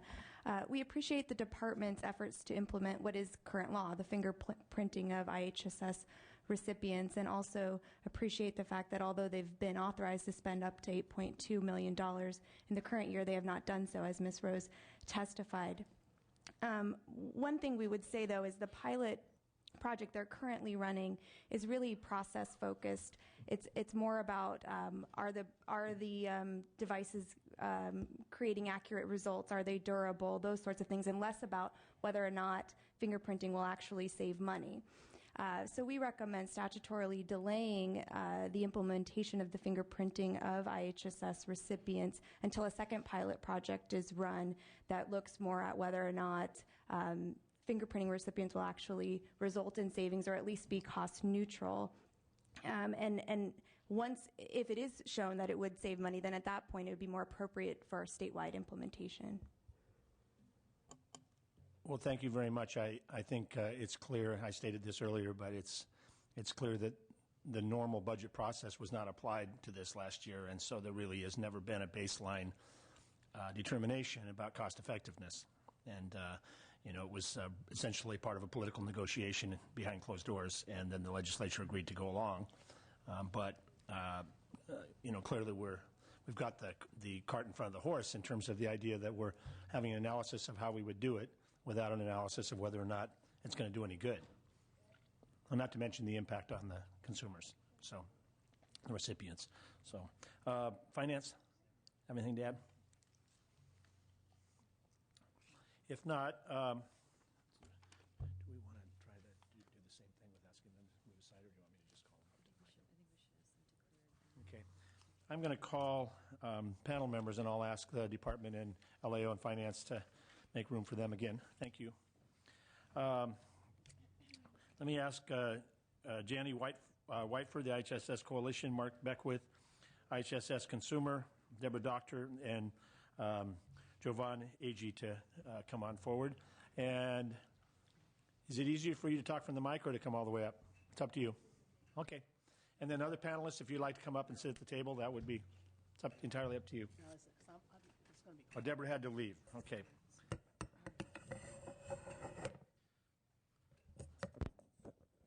In the essence of time, I'll do it here and be quick and easy. I'm going to speak to the stakeholders process that Ms. Lopez had mentioned. And as president of CICA, which is the California IHSS Consumer Alliance, which is an organization of advisory committees throughout the state, we're very, very concerned about the stakeholder process. We feel it's deficient, that it's not adequate, that it doesn't include consumers to the extent that it should. Even, for example, with them pulling out this new program for piloting the MorphoTrack program, we're concerned that as to what kind of information the consumers are getting before they even are told about this. And, you know, when consumers get any kind of thing that looks from the government, they get very frightened, and they're not going to say no. They're going to feel very, very intimidated. We would have liked to have been part of this process to be able to reassure our consumers that this was just a pilot and let them fully understand what was going on. I'd also like to comment about the stakeholders process that is including those 5 other groups. There's no consumer voice, there's no advocacy voice in that process at all now. That's the one that's talking about, that has the district attorneys in it, and the CAPA is the only group in there that has any concern for the consumers whatsoever. So I'm very, very concerned about that. They're going to come out with a work product that has no consumer input. I'd also like to make you aware of a trailer bill that the Department of Social Services has just put forward, which is asking for the change in AB 1682 to make advisory committees not mandatory as they are now, just optional in the counties. And this would reduce because right now there's fiscal concerns going with that. But if they're only, I can guarantee you that many, many counties will not have advisory committees, that they will go by the board and there will be no consumer input. This is coming directly from the Department of Social Services, so I think this says something about their feelings about consumer input. Well, I just have to say, if in fact that's correct, that there are no consumers at the state level and that we may phase out the advisory committees at the local level, that's completely unacceptable to me. And there's a saying that I know various disabilities groups frequently use, but I know the Network of Mental Health Clients is fond of saying nothing about us without us. Exactly. And I think it certainly applies to this situation. So, exactly. Thank you very much. Next, Mark Beckwith.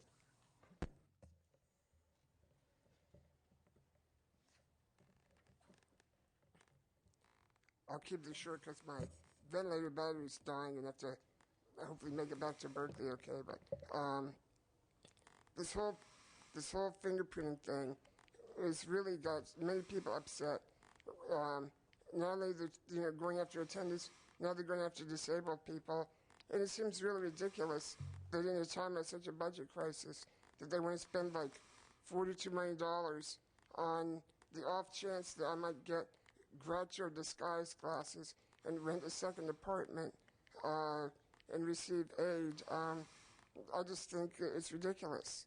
And it just seems like this program is so great because it empowers the disabled to run their own lives. And now it seems like all of this stuff in the last couple of years has been to depower us, micromanage our lives. You know, they talk about sending us notices of what they're doing. Well, now they're intimidating our attendants, saying if they open that letter so you can see what the department is trying to tell us, they're committing fraud, and they may go to jail. And they made you watch this 45-minute tape or video of jail cells, doors slamming and clanging and handcuffs. And if you look at the track record of the administration on saving money by ferreting out fraud, look at the so-called quality assurance program. That was going to save so much money. They were going to get rid of all this fraud and wasted money, and they didn't save hardly anything. And they spent like $30 million on it. They're just throwing money down a hole, and it seems like they're just trying to undermine the program and destroy it so they don't have to deal with it anymore. And I have no idea what their motives are. It certainly isn't anything I can't even come up with a motive because it makes no sense to me on any level. And as far as the stakeholders process goes, bring this in after all the decisions have been made, and basically the monster session where we can vent. And then they will receive our comments And I'm sure their waste baskets are big enough to hold all of our comments, because that's how they're treated. So I urge you to definitely vote no, don't give the money to continue this fiasco and any further. Thank you. Thank you very much. Well put. Next, I'd like to call on Jovan Agee. Good evening. Jovan Agee, representing United Domestic Workers AFSCME. The discussion on anti-fraud is a very broad discussion. What I would like to focus on here today is specifically the camera issue, as well as an issue that is not outlined in the agenda, which is the unannounced home visits. One of the worst things that I think an individual can be called is a hypocrite. You asked the question earlier today about how the administration defines fraud. Last March, in the Senate oversight hearing, the administration defined fraud in regards to providers as an individual will be providing fraud or committing fraud if they were providing services in tasks that weren't statutorily authorized. Using that same definition, the same can be true with the implementation of the cameras. They have not been statutorily authorized, so given the administration's same definition from March of 2009, they therefore would be considered a hypocrite. With that said, again, thank you very much for keeping attention on these issues. I know sometimes it's very hard, given the current budget situation, to also pay attention to implementation issues from the previous year. With that, thank you. I will turn over to a provider that we have from Stanislaus County who will speak in regards to unannounced home visits and some of the things that are happening that I want to make sure that we aren't losing focus on as well. Thank you. Yes, sir. Hello, thank you for letting me speak. My name is Luis Enrique Bustamante, and I'm an in-home services provider in Stanislaus County. Just real quick, I don't want to take too much of your guys' time. Just recently, I came to one of the first budget meetings, and they were saying that there shouldn't be any unannounced home visits. Well, it just happens to be that they did show up to one of my clients that is an individual who's has mental disabilities, and by the way that they showed up in full uniform with bulletproof vests, gun up their side of their hip, caused an individual who is, a schizophrenic, who has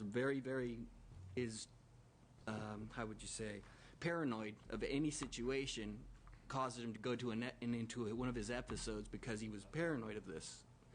I don't think there's got to be a better way for them to do this. They should be able to either call their counselor or someone. I know it has to be unannounced because they're trying to do their job, but there's got to be a better way to do it. The way that they did it caused a lot of problems for the individual, his family, and it lasted. They were there for about 20 minutes, but it lasted for us, I would say, at least 2 weeks. That's pretty much about it. Thank you for sharing that. So, next, I'd like to call on Robert Harris. Mr. Chair, members, Robert Harris on behalf of Service Employees International Union. Our provider who was actually going to talk about the fingerprinting issue from a very real perspective, unfortunately had to get home to San Francisco to take care of her husband. What she wanted to tell you, and so I'll tell you, is that, one, she said that the anti-fraud things you're doing are like incredibly complicated, and that when she worked for the Franchise Tax Board, and before that when she was a loan officer for a bank, she didn't have to undergo the kinds of investigations and scrutiny that she's getting as a provider of IHSS services, and she thought that was rather ironic. The other thing that she said is her husband is retired, not retired, but he was disabled. He was a former law enforcement officer and became disabled not through his job, but that he has a thing, and I'm not sure whether this would count for the exceptions, but the fact that they would both have to fingerprint all their time cards, that it would be totally useless because his fingerprints, he's got a tremor disorder, would never be clear, so you couldn't even read them, but they're required to put them on the time sheets, and she thought that was just insane. What I would like to say is that we do support the LAO's recommendation that there be a cost-benefit analysis of the fingerprinting and photographing of the consumers before you proceed to spend $41 million that could be better used serving people who need the services.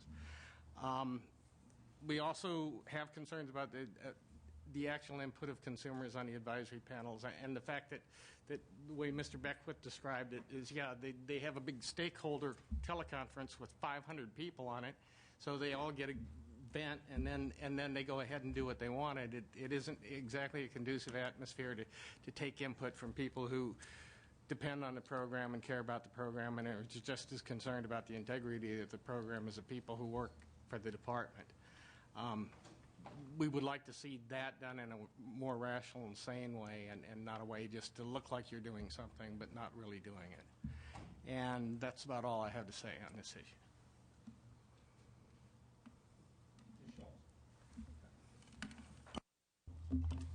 Thank you. My name is Nancy Schultz, and I'm the manager for the In-Home Supportive Services Program, Public Authority Program in Napa County. I'm here today on behalf of CAPA, which is the California Association of Public Authorities. And as a public authority, we're part of the IHSS system that serves this vulnerable population. Cutting one part of that system hurts the entire piece, and that's what I want to talk to you a little bit today. I want to public authorities sound like something really large and bureaucratic. When I first started working for a public authority, to be quite honest, I wasn't quite sure what I was signing up to do. But I want to tell you in just a couple minutes why they're not that big bureaucratic piece.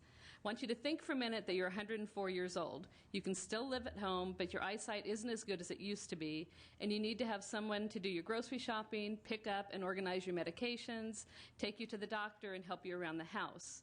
You've outlived your husband. Your 94-year-old sister used to help care for you, but she recently passed away. You have no other close relatives. It's the public authority who helps you hire your care provider and therefore keeps you living in your home. This is a real situation. Your name is Mary, and you live in Napa County, California. Cutting funding for the public authorities puts people like Mary at risk of going into nursing homes.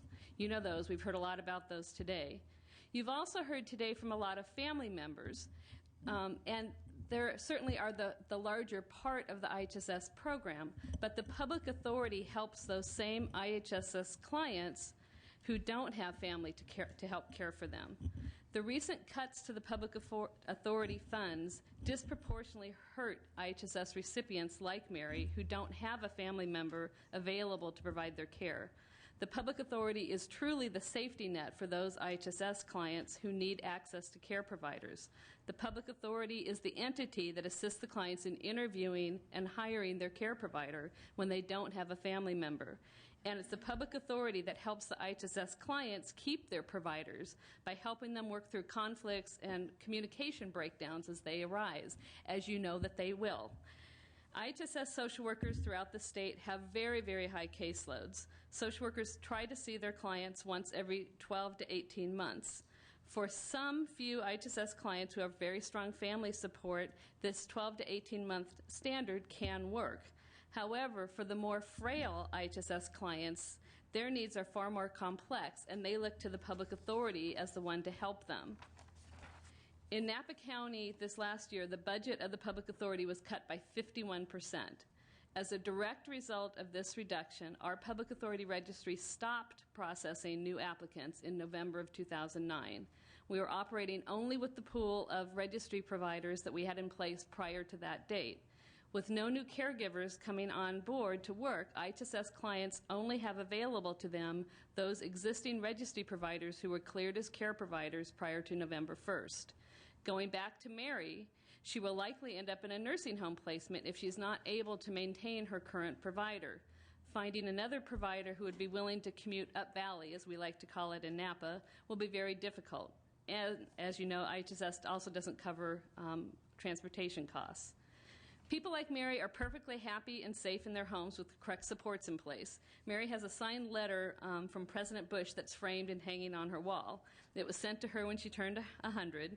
And so in many ways, our American culture really celebrates wisdom and accomplishments of successful aging. But Mary wouldn't be at home without the assistance of the public authority. Cutting the operation of this program undermines that fundamental piece of our culture. far from protecting and honoring our elderly, cuts to the operation of the public authority take direct aim at these vulnerable citizens. Cuts to the operation of the public authority takes the most frail and the most isolated, those without families, and puts them at greatest risk. I also just wanted to point out, I was never particularly good at math in school. I'm a social worker. But just thinking about the amount of money that's being looked at for fingerprinting and photographing of recipients sure would go a long way to actually funding the cuts to the public authority. I also just wanted to close by saying that the other math piece is that I understand that the budget decisions you all have to make are immensely complicated, but I also understand that in many ways IHSS is good mathematics. The federal government without FMAP pays 50% of the funding of this program. The state and the counties pay the share in the non-federal part. By cutting funding to public authorities, not only is the state putting IHSS clients at risk, but it's also leaving federal dollars on the table at a time when we're also trying to bring more federal dollars into our community. It just doesn't make a lot of sense. So on behalf of Mary and the public authorities, I want to say thank you for your time. Well, thank you for lending your perspective from the public authority standpoint. Appreciate you being here. Mr. Mecca. Thank you, Mr. Chairman. Frank Mecca with CWDA, and I'd like to address the fingerprinting photographing requirement, our perspective on the provider enrollment process, and some thoughts about workload that's yet to come. With respect to fingerprinting and photographing clients, of all the provisions that my members saw that came out of last year's budget, this was the one that was perhaps the most surprising and head-scratching. We're extremely skeptical of the premise that IHSS recipients in any large number have either the incentive or the wherewithal to commit duplicate aid fraud. That being the case, it is the law as it stands right now, and the Department of Social Services has worked with the counties to try to figure out a way to implement the requirement, at least on the fingerprinting side. We would sort of come down on the side that the photographing is not allowed in the statute. But I think it's important to point out that there are significant unanswered questions about fingerprinting that are not going to be answered by the pilot. In the pilot phase, the fingerprinting devices are not going to be hooked up to the finger imaging system. So when a social worker uses the device, what we'll not find out when the worker goes back to the office, the device ultimately would be connected to the larger database. We don't know how that uploading will take, because in the pilot phase, the finger imaging database will not be hooked up to the mobile devices. We won't know the process for what a hit means. We won't know how long it takes to get information back from the system. We won't know then what the social worker is to do. So there are huge questions that weigh on the validity of whether or not this is something worth doing and how much social worker time it's going to take that are not answered by the pilot. That's not a criticism of the Department of Social Services. It's an inherent limitation to what we're going to learn in the pilot phase. I think it's important to point out that the $41 million figure, whatever sort of it represents, however accurate that figure is, it actually only represents the technology cost. It doesn't represent the cost of the social worker's time to add this additional step and the amount of time it takes for the social worker to deal with the finger imaging. And we're extremely concerned, and I think it's why we've got counties participating in the pilot, we're extremely concerned that there will be insufficient funding for the additional workload on social workers who are incredibly overburdened as it is. I think the administration's estimate is that it would take 90 seconds to complete the process is highly suspect. And so I just think it's very important that we look at all the costs associated with finger imaging, including some way to estimate those things that we're not going to be able to validate in the pilot. I think, and as I testified when you discussed this issue under the technology, we concur with the LAO. The pilot only looks at how the devices work and only looks to a certain degree about how the devices work. It doesn't evaluate at all whether or not it's cost beneficial to spend all the money on the process at all. And we would heartily concur with the recommendation for an actual cost benefit of whether or not the process of finger imaging or fingerprinting clients is actually cost beneficial. We also would like to say a word in support of the staff recommendation that we look at a cost-benefit analysis for all of the IHSS anti-fraud provisions. Because we're doing so many things, it's not clear to us whether or not, even if there's going to be a fraud deterrent effect for any one of them, that we're not, for example, if we're going to do targeted mailings, we're going to do home visits, we're going to do all sorts of things. We provided $10 million for district attorneys to enhance fraud detection. How do we know we're not going after the same case of fraud with 5 different anti-fraud devices? And to what extent does the law of diminishing marginal returns come into play? The amount of new initiatives that you put on the books last year and the amount of money that you put on the table to implement those provisions were incredibly significant, and the legislature and the administration did so with almost no thought to whether or not we would evaluate whether any of it was cost beneficial. And so we would strongly endorse the notion that we stop, take a breath, evaluate what we're doing, and figure out the extent to which what we're doing makes sense. To the extent that there are cost beneficial activities, perhaps we should do more of them. And to the extent that there are activities that don't get us the desired effect, perhaps we should stop doing them. Our big concern is that absent a change in law, there's no process in place to answer any of those questions. With respect to provider enrollment, I'd like to thank Eva Lopez for acknowledging the extraordinary amount of work that counties have put in to trying to meet these incredibly burdensome provider enrollment timeframes.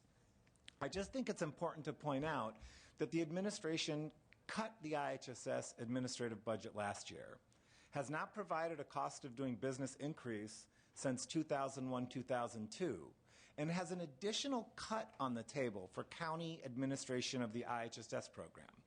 Based on the proposal in the January budget, by the administration's own budgeting yardsticks, the core workload for counties of getting people approved for IHSS, processing time cards, and doing reassessments would be funded at about 50% of the administration's own yardstick.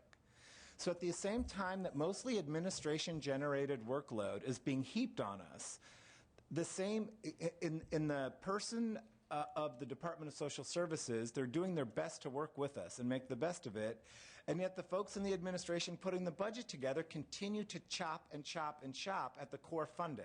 It's an absolutely schizophrenic approach to administering the IHSS program, and we're here to tell you that we are not meeting our basic mandates to get people assessed timely, to get people reassessed timely, and to process the workload that's required of us.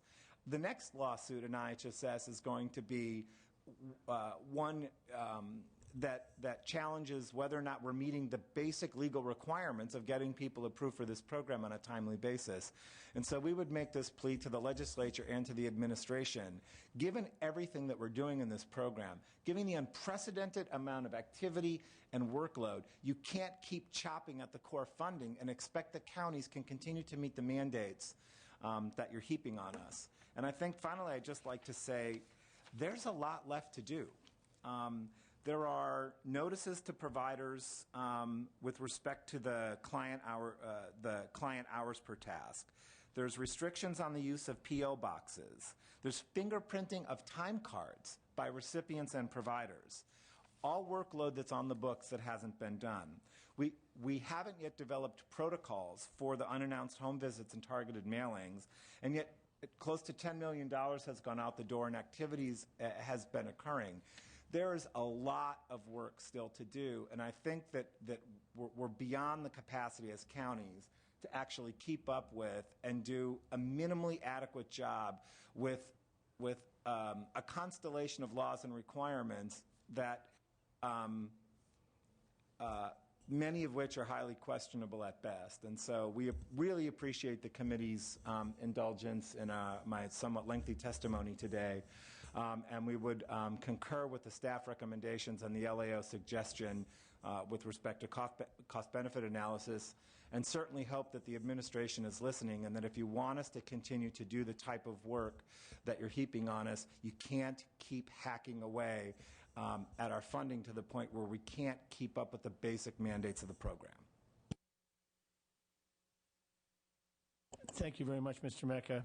I'd like to say several things. One is I'd like to thank the counties and the social workers and the public authorities and everybody who's involved out there in trying to make sure that these requirements don't wind up with people losing services. I know there's been a terrible race with time going on to try to get things in place to try to make sure that we continue to have access for the recipients. So appreciate that. Finally,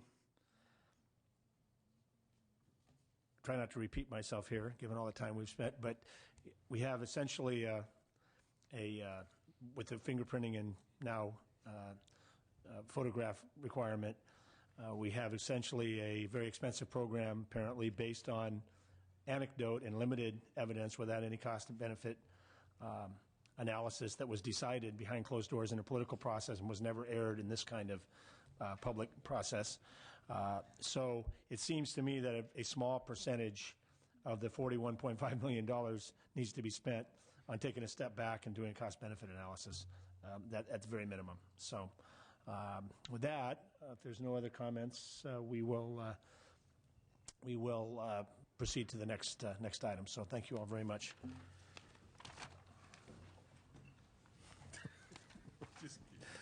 My colleagues are assuring me I am repeating myself. Or a colleague is, I should say. Okay, we are on Supplemental Security, SSI, SSP Payment Program, proposed further grant reduction. I'm going to ask, given the hour and the fact that we still have the no, I'm not going to release you yet. Given the fact that we still have the developmental services issues ahead of us, I'm going to ask the department and the LAO to present very briefly. The issues are in the budget, and give a little more time to the response from the Western Center on Law and Poverty and the California Budget Project. So just a brief overview, please. Mr. Chair, Pete Chervinka, Mr. Chair and members, Pete Chervinka, Department of Social Services. Pursuant to your request, I'll point out last year reductions were made to SSI, SSP grants, and this proposed reduction takes the final $15 away from individuals to bring them down to the minimum federal required payment standard. And that's a proposal in the governor's budget, and your agenda describes that and some of the history here quite well. So there you go. Thank you very much, and thank you for being brief. LAO? Thank you, Mr. Chair. Jenny Bello with the Analyst's Office. Given the general fund condition, we are recommending reducing the SSI SSP grants for individuals to the federal minimum. But we also urge you to consider, as your agenda indicates, making SSI SSP recipients eligible for food stamps. Currently, they are not eligible. The policy issue here is that by making them eligible for food stamps, there's some purely SSI SSP households that may benefit from that in the form of increased food stamps, but there are mixed households of SSI SSP recipients and non-SSI SSP recipients who may actually see a decrease in their food stamp benefit if you reverse this policy. So there is some definite issues to consider here, which is why we concur with the staff recommendation to study this more with stakeholders. Okay, thank you very much. First, I'll call on Mike Harrell, Western Center on Law and Poverty. On Law and Poverty. I can still talk at 5:45. We're trying to get that poverty taken care of so we can get that out of there. It'd be less confusing, but so far we haven't gotten there. Thank you, Mr. Chair. Two things. I mean, clearly we oppose this reduction in the SSI grants. We've opposed the previous cuts. And we also support the staff recommendation to form a stakeholder group to look at whether or not it makes sense for us to go towards SSI cash out. As we've expressed at previous hearings, and as Jenny just mentioned, there are some winners and losers, if you will, in doing cash out. And if we can figure out a way that we can eliminate or reduce the impact on the so-called losing families, then this may be something we can do. Though I would note that one of the concerns that we have is that to provide the food stamp benefit, it actually may cost us more in administrative costs to provide that than it would be in the benefit itself. And so at some level, maybe we should just raise the grants and move forward.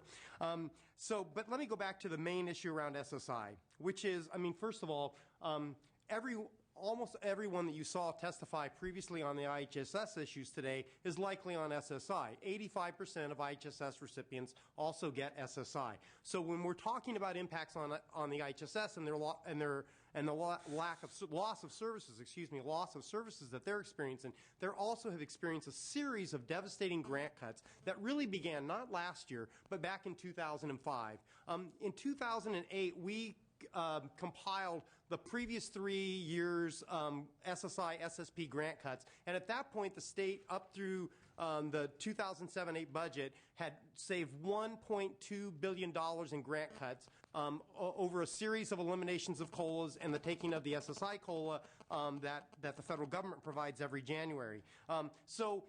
This is not a new trend. SSI recipients have been seeing their grants reduced consistently over the last several years and have faced some of the deepest cuts that we've seen in grants of any families here in the legislature. For example, last year, couples, as your analysis shows, lost a significant amount of money, over $150 a month for couples last year. Those are enormous grant cuts that are as large as anyone has suffered in this building. And we are seeing the impacts already in homelessness. Los Angeles County, the Shelter Partnership produced a survey in 2008 that even at that time, after 3 years of cuts, showed that there were 3,000 to 4,000 homeless seniors on the streets of Los Angeles every night or living in shelters, and that 2/3 of them were either on Social Security, on SSI, and yet they were still homeless. So these grants really do make a difference. And when we reduce the amount that we're providing to families, it causes distress, dysfunction, and families to lose their housing. Your analysis also asked us to comment on the health impacts. Last year, in addition to the cuts to SSI and the cuts to the mental health program and the cuts to IHSS, we also eliminated 9 optional Medi-Cal benefits, things like dental care for adults and a number of other things. This year, the governor is again proposing to eliminate 9 more optionals, including things like wheelchairs, which clearly we need for our IHSS and SSI population. And now the governor wants to impose unspecified co-pays for people to receive their medical care for people who are on SSI also. So these impacts are very cumulative. They're cutting across a number of programs that this committee has jurisdiction over, and the cumulative impact is beginning to be devastating for low-income families. So we strongly urge a rejection of this $15 cut. We're very disappointed that last year the legislature chose to eliminate the cost of living adjustment going forward and now requires a new 2/3 vote because it seems that going over time it's going to be very difficult to maintain these grant levels. We would urge you not to take this cut. Thank you very much, Mr. Harold. And next I'll call in representative of the California Budget Project. Good afternoon, or maybe I should say good evening. My name is Scott Graves with the California Budget Project. I'm going to step into my familiar role over the next couple of minutes of providing a big picture perspective through the use of charts. So before you should have a handout, 2 pages, 4 charts. In addition, I also passed out a publication we released last March that looked at the impact of the governor's proposed SSI grant cuts by legislative district. If you hadn't seen that a couple of months ago, you might want to take a look at that. Your district is in there. If we could turn first, just looking at the chart, the first chart in the packet, the 2-pager that looks at the population of the SSI SSP recipients in California. If we look just at adults, it kind of gives you a perspective on who we're talking about. We're really talking about low-income women, very low-income elderly women, and they may have disabilities, they may not. 57%, according to the Department of Social Services, of SSI SSP adults are women. So it's really important to keep that in mind when we're thinking about whose grants are being cut. That's a very high-level perspective, but it does help to give a sense of who's actually in the program and who's relying on the grant to meet basic necessities such as the cost of food and housing. If we just flip to the chart on page 2, this just shows you the legislature's actions that Mike was referring to last year in bar chart form. A typical grant, the maximum grant for individuals, the maximum grant for couples, stepped down 3 times last year as a result of the February and July budget agreements. That represented a $62 per month cut during the year. For individuals, for couples, it was a cut of $172 per month. As Mike said, that was a significant blow to the monthly budgets of some very low-income Californians, well over 1 million. The next chart steps back and takes an even bigger picture. There on page 3, some of you may think this looks familiar because last week I presented a similar chart on the CalWORKS program. The idea here is to look at going back to 1990, 20 years ago, when the grant level for an individual recipient was $630, what would the grant level be today if the state and federal cost of living adjustments had been provided every year for 20 years? This chart shows you it would be over $1,100 a month, the grant for an individual recipient in California.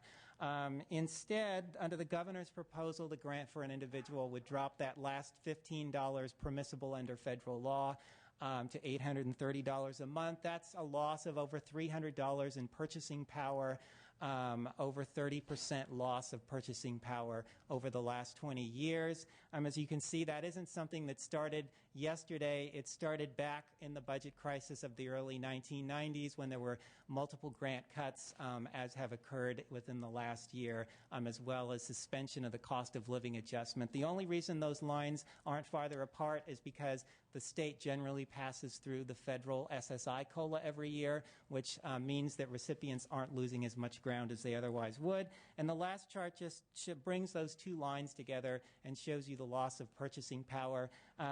Under the governor's proposal, the grant would be worth just over 70% of what it was worth 20 years ago, back in 1990. Okay, I thank you very much for those perspectives. I guess I'll open the mic for public comment at this point. Please come on forward. And again, given the hour, I'll ask folks to be as brief as possible. I know this is a really very, very important issue. So I respect what you have to say. Just we got a long ways to go yet. I've waited till now. I know you have. I'm not denying you the right. I'm just asking you to consider being as brief as you can. Regarding this chart, this is incorrect because they were supposed to take only $38 on the first cut, $20 on the second cut, $5 on the third cut. They took $200 out of my income. $200, that was my food budget. I don't have that. My rent is $1,275. I get $790. I was receiving, before the cuts, $895. I got the raise up to $950. Then I got a second raise for $990. Now I'm down to $790. And I'm supposed to live on this, pay transportation, food, and everything else. I have a service dog that I have to feed because I can't be without a service dog. I have so many medical problems that I have to deal with. It's not just one. As well as the gentleman stated, we just don't receive one service. We receive many service. And when you cut from each one of them, 10% here, 10% there, you oftenly put us in the street. I have a consumer that was cut $600. $300 from the mother and $300 from the child, which the child is mentally disabled and is in a bed. There is a lot of people in my community that got hardly hit with these SSI cuts, then getting hit from not getting our COLAs for our federal, but then people that were not on SSI received their COLAs. That is not fair for anybody.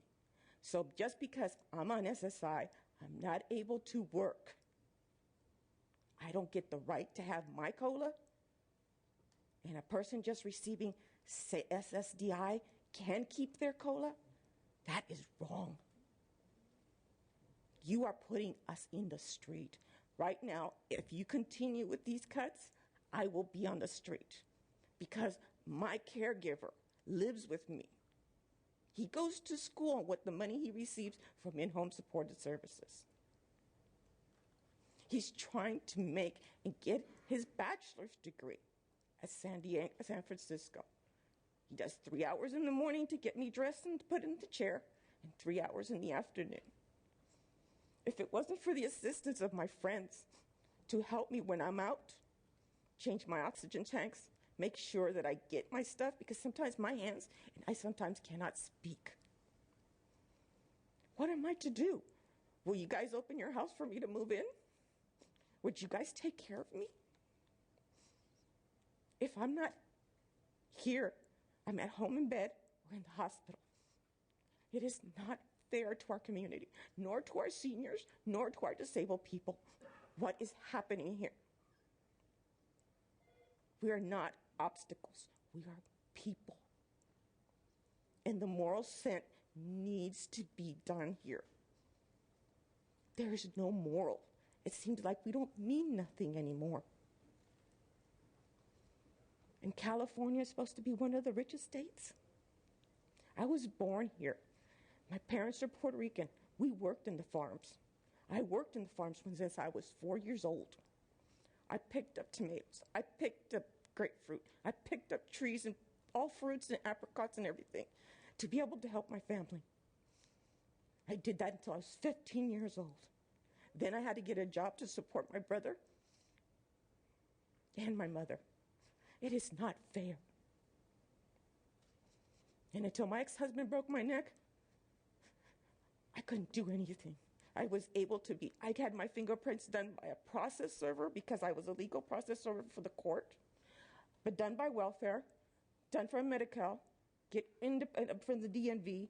I've had my fingerprints done 8 times. Why do I have to go through this again? Do you understand now how frustrated it is to come here and try to fight to live?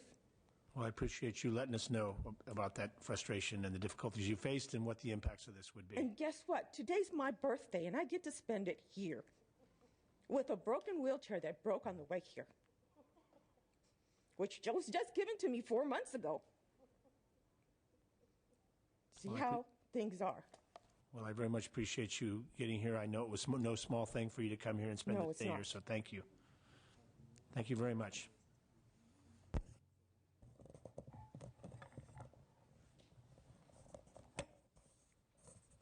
Randy Hicks of Californians with Disability Rights. She said all that.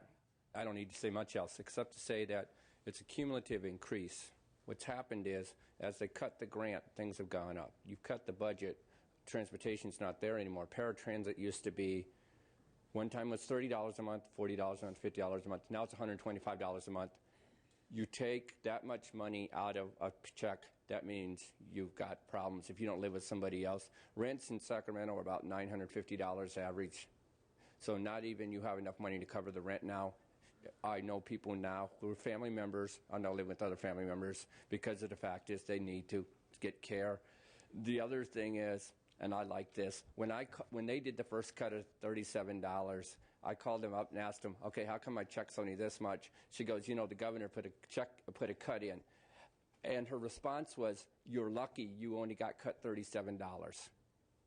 So, as you know, Randy, we held a complete set of hearings on cumulative impacts, and so I think the point is really well taken, and also the previous speaker about this isn't just one thing. This is cumulative.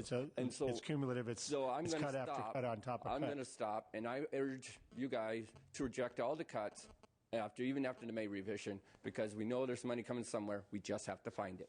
Thank you very much. Appreciate it. Next. Carmen said it all, but I also would like to add that if you cut our durable power of equipment, you won't see us here anymore. So, thank you. Thank you very much. Yes, sir. Good evening. George Malaclair with the California Food Policy Advocates. I want to first oppose the reduction in the SSI-SSP for the same reasons that other panelists have mentioned. But I do want to add that from a food policy perspective, we're against it because less cash aid means less food for these vulnerable households. I also want to comment on the recommendation to create a stakeholder group to study SSI cash out. While our organization could add a lot to that process, we've done a number of analyses with Mathematica Policy Research to look at the winners and losers and really examine this policy. we believe that such action now would be premature. On April 1st, the Department of Social Services requested from USDA the ability to carve out the people would lose under ending this policy. That request is out there, and until it's returned, we are very reluctant to engage in a process that could lead to tens of thousands of disabled households with children from losing some valuable nutrition benefits. So while we would support continued discussions on this, we do believe that that initial response really does trigger what we need to know before engaging in a stakeholder process. Thank you. Thank you very much. While we're on that, let me just mention that we won't be acting on that. It'll be continued to a subsequent hearing because we don't have a quorum to take any actions this afternoon, or evening, I guess. It's now evening. So. Hi. Crystal Hopkins, professional IM. I came to oppose the cut in SSI. I have, within the last 4 or 5 years, have gotten at least 4 cuts in my SSI check. I have gone from, I think, about $280 down to 156 with the last couple of years. And this has put a real hardship on me and buying food and rent and clothing and the whole thing. So I'm asking you to reconsider the case in SSI. Thank you. Thank you very much for your comments and for being here. Hold on, Crystal. Lisa Brown again from Fresno, and just like to say it's never too late to turn around and go a different direction, and I hope this year will be different from the years previous. It's time to stop these cuts. People need the money to survive, and no more cuts. We matter too. Thank you very much. Yes, ma'am. Linda Warner with the California Catholic Conference, and we oppose these cuts to the poor and vulnerable population of our state, and thank you. Evelyn Abu Hassan with Disability Rights California. We are a cross-disability rights organization representing people with all disabilities. I just wanted to go on record for our organization opposing the reductions to SSI, and I don't think I can say it any more eloquently than my predecessors about the impact of these reductions. So we urge you to reject any further reductions to this program. Thank you. Thank you very much. Next. My name is Timothy Griffiths. I'm with Survivors of Torture International. We're out of San Diego in Assemblymember Saldana's district.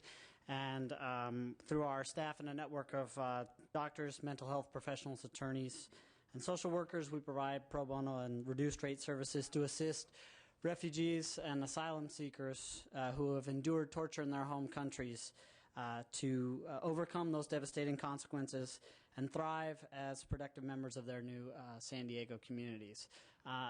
As a consequence of a direct consequence in some cases of the torture that these individuals have endured, they become disabled and unable to work and provide for themselves. For those individuals who do number among our clients and clients of the various members of the California Consortium of Torture Treatment Centers throughout the state, the SSI-SSP program is an extremely important resource. We strongly oppose any further reductions to this very important program for that element of our clients. Thank you. Thank you very much. And last but not least. Maybe least. Greg DeGere with the ARC of California. We've testified against this cut in more detail earlier in the year. I'll just say, of course, we're still opposed. Okay, thank you very much. I think there are obviously serious questions about how the recipients will deal with any additional cuts. And the other point is that, as we determined in our cumulative impact hearing, and we've heard several times today, this is not just one thing. It's a vortex of layer upon layer of cuts. So the department want to say something in closing? Thank you, Mr. Chair, members. Just very briefly, because I didn't comment in my opening remarks about the cash out issue. You heard from our food policy partner earlier about our April 1 letter to Undersecretary Kincannon in Washington. A copy of that letter has been provided to you. Very briefly, increasing the food stamp participation rate in California is one of the top priorities for our department, and we're very actively engaged with them and have regular discussions with them on this. We are very concerned, based on analyses that have been produced so far in prior studies. California has been cashed out of the food stamp program since 1974, and periodically we have relooked at that issue and continue to do so. With the recent change in administration in Washington, we have asked them to reconsider the policy wherein we are either 100% cashed in or 100% cashed out, because the studies produced to date show that although there are a number of families, and a large number of families, that will benefit, there are also a large number of families that will lose, and will lose more than the winners in this case. So what we've asked them to reconsider is that all or nothing proposition, and we believe that further conversation on this should probably wait pending their response there. So I appreciate you letting me add a concluding remark on that subject. Thank you very much. The grant reduction proposal will be part of the May revised hearings coming up in a few weeks. And then the placeholder trailer bill language on the working group will be discussed at next week's hearing. So thank you very much. We're now going to go to the Department of Developmental Services, and I want to thank everyone who came for that for being so patient. I'm sure those of you who've listened through the other discussions understand why it was so important for us to hear everybody. But I do appreciate your patience and forbearance. So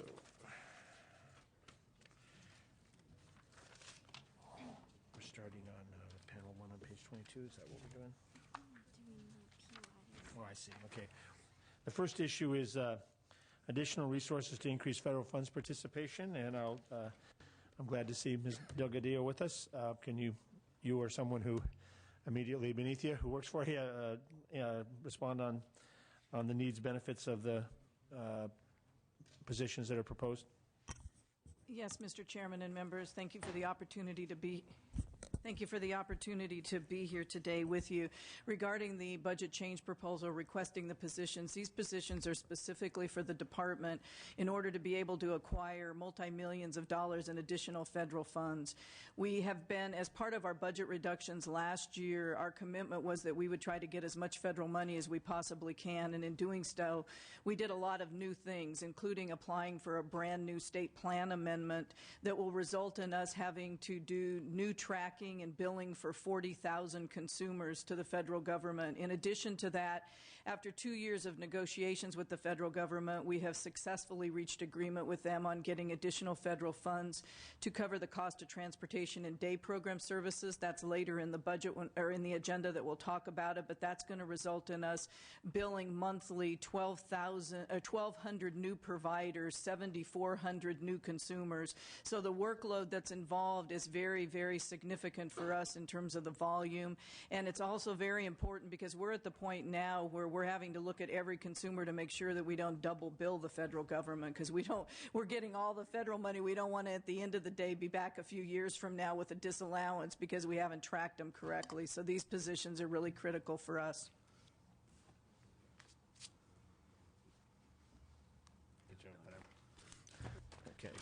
Okay, Department of Finance, have comment? I'm Wayne, Department of Finance, and we have no concern with this request. LAO, do you have a position on this proposal? Mr. Chair, we think the positions are justified. They're 2-year limited term. It's $228,000 to draw down over $200 million. Seems worthwhile. We would be, I think, approving as budgeted if we had the quorum to act tonight. So I think at next week's meeting, presumably this will be on the agenda, and we'll act when we have a quorum. So next we have issue 2, April finance letter, the Lanterman Developmental Center closure plan. And we have a series of questions that we have laid out, and let me start with a presentation by the department. Mr. Chairman, I'll be brief in my presentation. I know it's late in the hour and will answer any questions that the committee may have. The department did make a very difficult decision in January to recommend to the legislature that we move forward with closure of Lanterman Developmental Center. We currently operate 4 developmental centers and 1 small community facility. We now have less than 2,000 people in all of those facilities. The smallest population is in Lanterman Developmental Center.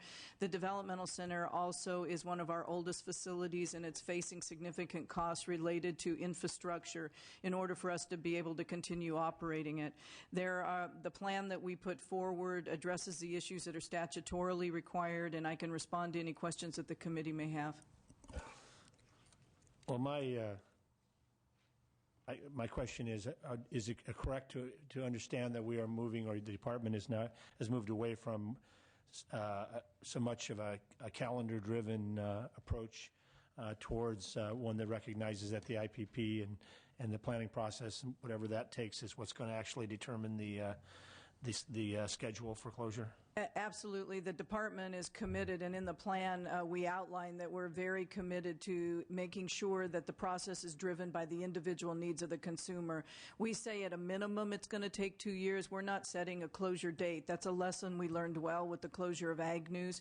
When we had closure dates, as we would approach, everybody would be very anxious and pushing to move towards them, and the end result was we didn't close any sooner. It just caused a lot of undue stress, and so we quit setting closure dates, and in this case, we're not setting one either, but we're saying it's going to take at least 2 years because we need to develop the community resources that don't exist today, and we're also assuming in our plan that we're going to do it within existing resources, meaning the resources we get each year, including the money we get for Community Placement Plan, which develops the community. So we can't do it any sooner than 2 years. It may take longer than 2 years, and it will be driven by each person's needs, and when those needs are addressed wherever they're moving, whether it's another developmental center or the community, that's when we'll close. Well, as you know, because you sat through it as well, we had an excellent hearing on the Ag News closure, and I think that the takeaway that I ended that hearing with was that what clearly was the success of that closure was that it was consumer-driven, that it was driven towards the needs of each individual, and while we're all, the department and the entire state is under budget pressures, that ultimately doing it right is more important than doing it in some sort of a calendar sense of, driven specifically by dollars. Absolutely. And so I think it appears that the Ag News report that you provided and that we held the hearing on is helping to influence. The successes that happened there are helping to influence the decision-making about what's going to happen at Lanterman. Absolutely. Yes, Mr. Emerson. What do you expect the impact to be on Fairview with the closure? I know you don't have specific numbers now, but that will be easy for them to assimilate the individuals that would be transferred. Again, as you mentioned, Assemblymember Emerson, the decisions will be individual, and once the assessments are done by the planning teams for each individual person, they'll determine where the appropriate needs are. We do have the ability within our developmental center system to serve people that need that level of service as determined by their individual program plans. Whether those people would go to Lanterman or not is a decision that will have to be made based on the recommendations of the planning team. Some may go to Porterville, for example. So we don't know until the planning teams review each individual as to whether or not they'll be going to another DC, and if so, whether the appropriate DC would be Fairview. But we provide the services for the consumers regardless of whether they live in the community or they live in a developmental center. Thank you very much. And we will move to the Department of Finance. Did you have anything to add? Hi, Wayne, Finance. I'd just like to state for the record that we have no position on the language as proposed in Attachment 7. Thank you. LAO? Mr. Chair, Greg Jolivet with the Legislative Analyst's Office. We recommend closure on a policy basis. We think the department did a good job with the plan given the time that they had. They, for the most part, addressed all of the the requirements in Latterman as it relates to the closure plan. We do think, however, that the legislature would benefit from additional fiscal details and some programmatic details just to make sure that the department is sufficiently budgeted so that people can be safely transferred to the community. Okay, thank you very much. Oh, yes. Mr. Chairman, if I could, one thing that I didn't mention is we are urging that the committee adopt two pieces of trailer bill language that we put forward, one of which you're personally familiar with, which is the extension of the SB 962 homes to allow us to use them with the closure of Lanterman, and the second is the ability to use the state staff in the community. So there were several of the questions I wanted to zero in a little bit more on. I don't want to take too much time here because it is late, but how are the regional centers in the area coordinating efforts to meet the needs of consumers? There were a number of things that we heard went into the success of the Ag News closure, and one of them was the intensive involvement of the Bay Area regional centers. And so can you talk about what is expected and what's going on there in relation to the regional centers? Yes, Mr. Chairman, I can, and you also have a couple of the regional center directors that are going to be on a panel to further discuss the issue today. But in the Southern California, there are 12 regional centers that are impacted. 2 are north of the Grapevine. The remaining 10 are south of the Grapevine. And the regional centers have all south of the Grapevine. They've been working together for a number of years on community placement plan development. They have a Southern California plan where a large number of them are working together to develop resources, because in Los Angeles you can cross the street and be in a different regional center service delivery area. And so they're looking at things where they can work together to develop homes and facilities that may meet unique needs of consumers. We've met with all of them collectively. They have a work group where they meet collectively together, and 2 of them are with you today and can share more specifically. But we are working with them as individuals and as a group. So they have a combination of efforts underway. Is there any concern at all about the reduction in regional center budgets impacting both the transitional work as well as the added caseload that they'll wind up with as a result of the residents who leave Lanterman and wind up in the community? Mr. Chairman, as outlined in the plan that we put forward, we anticipate that the resources are basically going to be there to serve the person regardless of whether they live in a developmental center or in the community. What we're saying is we can do it within existing resources, assuming that we're able to move resources between the DC and the community as the people move. So we will continue to serve the individual regardless of where they live. So the money would follow the consumer from the developmental center to their community setting and to the regional center to serve them. The consumer, whatever services they need that are identified in their plan, will be provided to them, and the resources will be wherever they are. Other questions? If not, I guess I'd ask you all to make room for the panel, and I'm going to call them up in 2 groups. And maybe you all could either sit down there or sit up here if you'd like. Want me to stay here? What's that? Did you? I actually would like you to stay there because I think there may be questions that come up from the panels. The first 4 I'd like to call are Terry DeBell, representing the Lanterman families, George Stevens, Executive Director of North Los Angeles Regional Center, Michael Clark, Executive Director, Kern Regional Center, and Marty Emoto, California Disability Community Action Network. And when you all get settled in, I'll ask Ms. DeBell to start. And again, let me thank everybody for hanging in there with us, and you still got smiles on your faces trying to. Of course, my dad used to say, if you don't laugh, you'll cry, so you might as well laugh. But we do appreciate you sticking around because this is really important stuff. Another question. Oh, I'm sorry. Before we go to the panel, we have a question from Mr. Emerson. Yeah, to the director.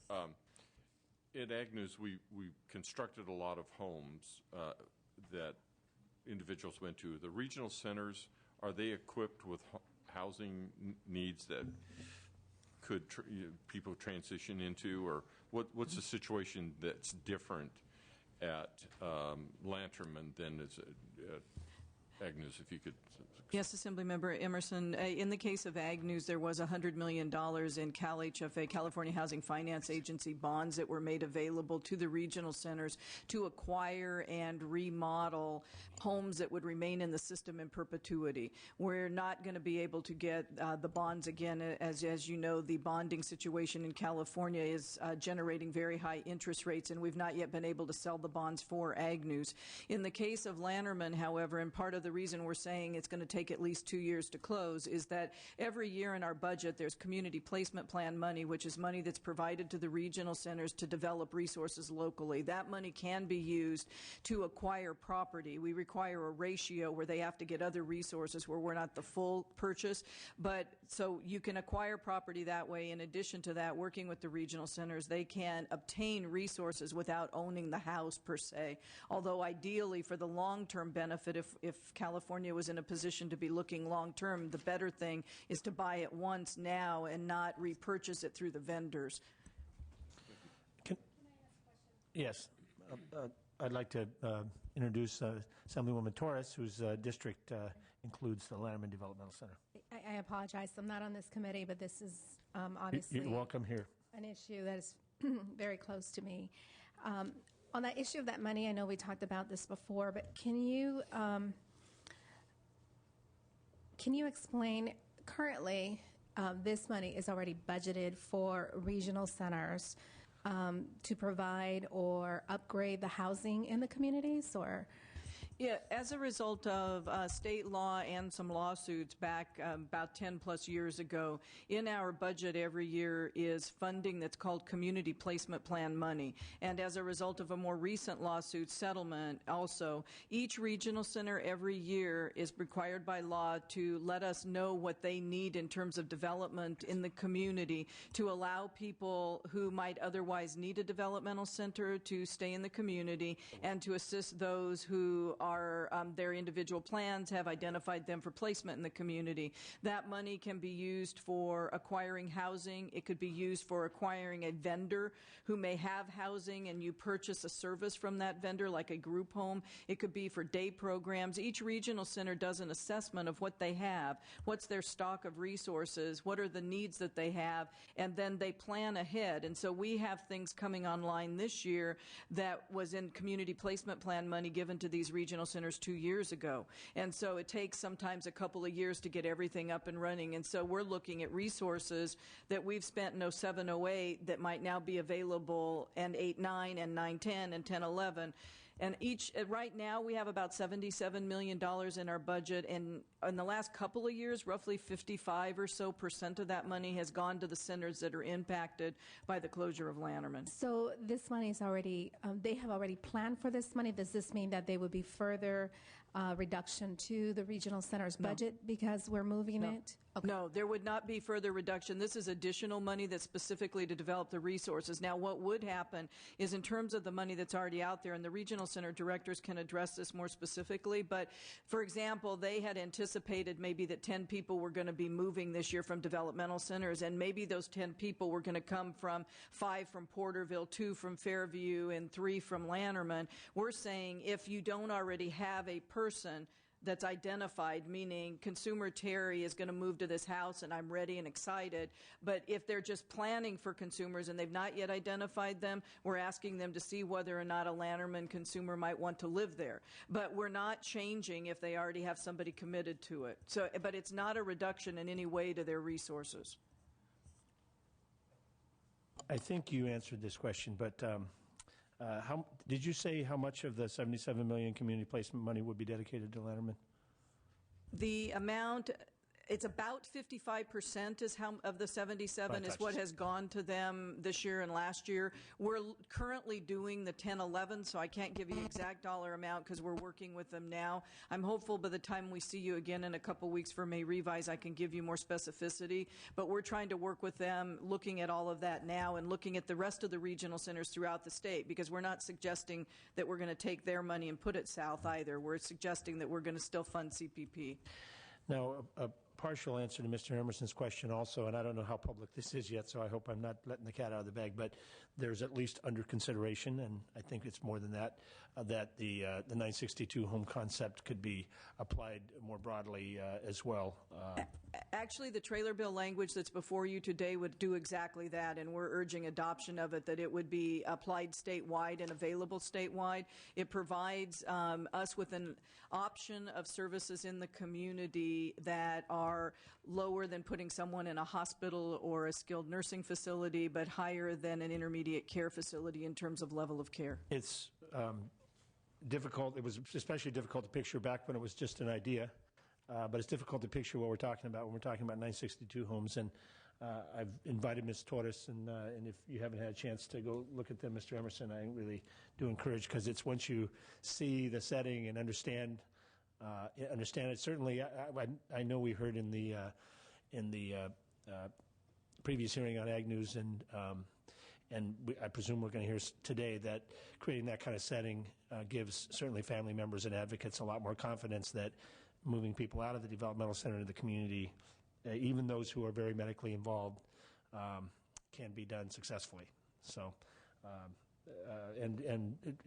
I think we still have a lot of questions to answer about making sure that's the case with Lanterman. I'm not just assuming that it's a done deal. I think it's important that we follow through and that this be done right. But there is at least an existing example of where it was done right. Are we going to discuss the trailer bill at a later time?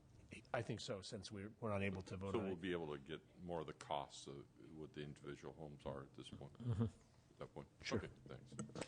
Sure. Although I think it's also a good point you just did, but to lay down markers about what committee members are concerned about, and we'll hear also, I think, from the panels and anyone else who testifies about what their concerns are, that how we can make sure that this is done right as well. So. If there's no further questions, then we will move to Ms. Terry DeBell. Thank you for being here and for, like I said, stick around. Good evening. My name is Terry DeBell. I am from the Parents Coordinating Council of Lanterman. And I think the Lanterman Closure Plan has many positive elements. It has been thoughtfully developed. It has input from across the board. It's based on the needs of the individual residents, and it does call for some of the very successful elements of the Ag News closure. However, the families of the Lanterman residents are in opposition to the closure for several reasons. The agenda of this committee notes that the Lanterman residents are in the majority older and with greater disabilities than even Ag News. This fact is very important, especially as elements of the Ag News closure are proposed for Lanterman. This may mean that it will require more of these elements and at a greater cost. The ability of California to develop the necessary services for Lanterman residents in a chronically underfunded system is certainly in question. Also, the ability of California to maintain these services is also in question. The regional center budgets have been cut several $100 million, with more to come, and a movement of 400 individuals with complex service needs into this system could certainly impact their health and also other people in the community presently relying on those services. The closure is expected to take 2 years at a minimum. However, even a 2-year time period will bring us well into the next administration. We don't have any assurance that the next governor will be in agreement with a careful and expensive transition of D.C. residents to the community. Now, the proposed closure of Lanterman over the past few months has encouraged comments from many different sectors.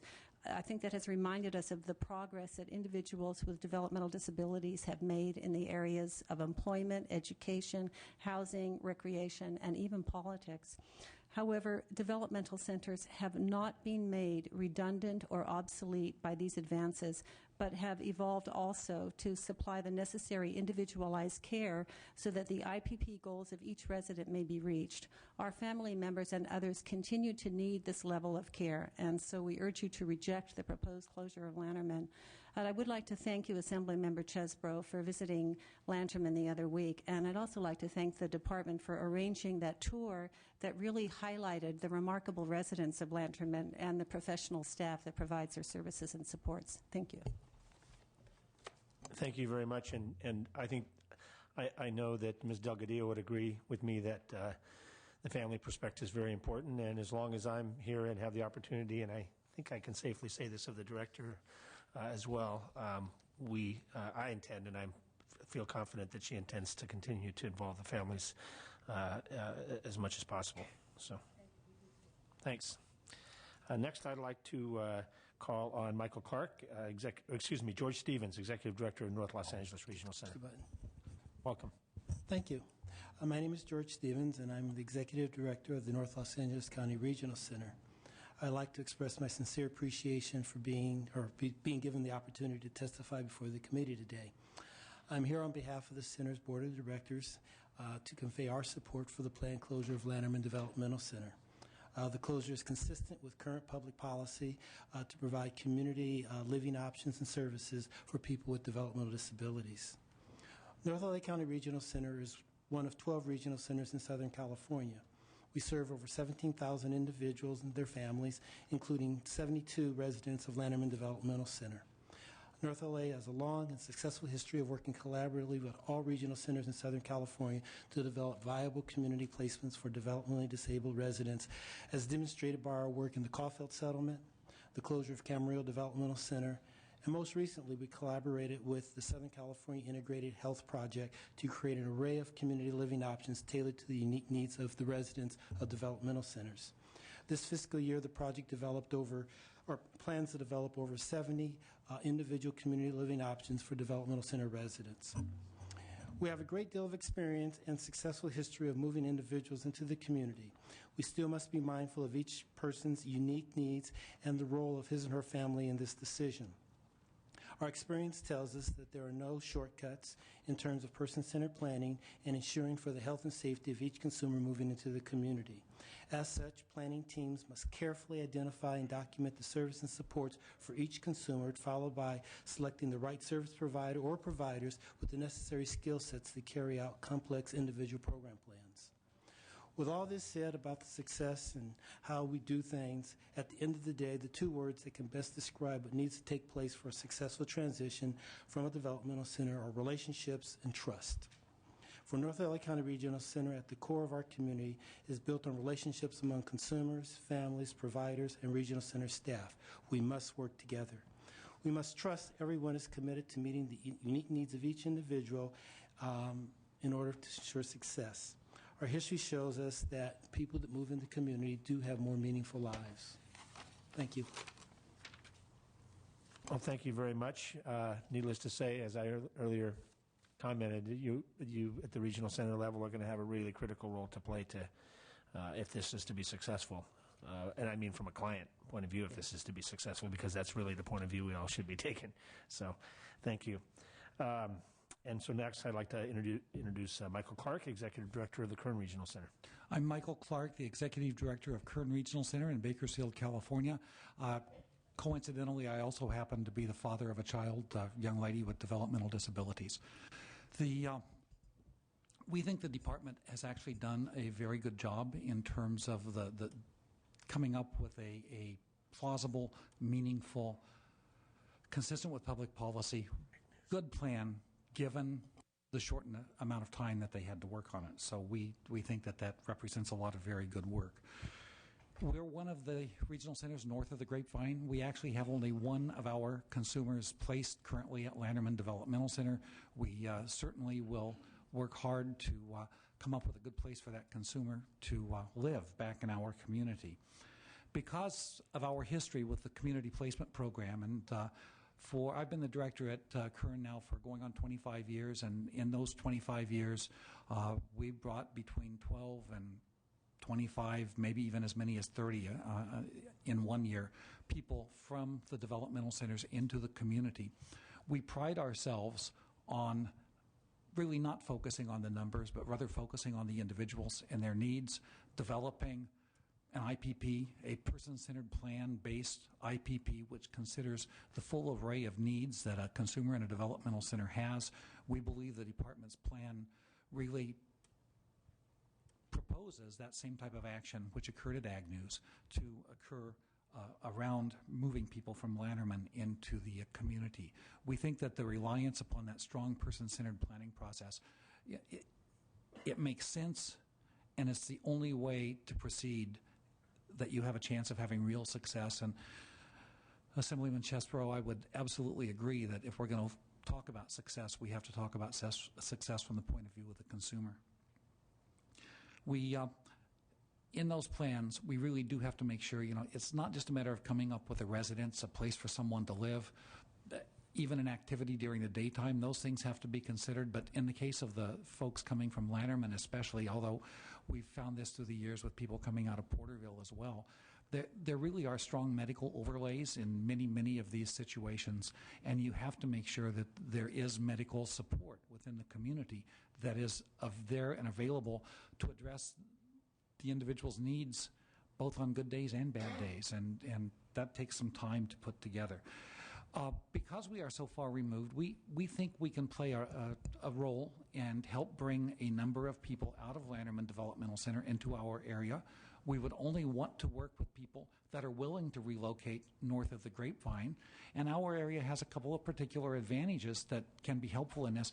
I think we still probably have the cheapest real estate in California, and because of that, it becomes somewhat easier to get providers to come up with really exciting proposals in terms of addressing the needs that the clients have. And then, kind of as a last comment, we are truly excited about the opportunity of developing some 962 homes. From what we've seen, we think that these homes are absolutely wonderful in terms of helping people with special medical needs find success and quality of life in the community.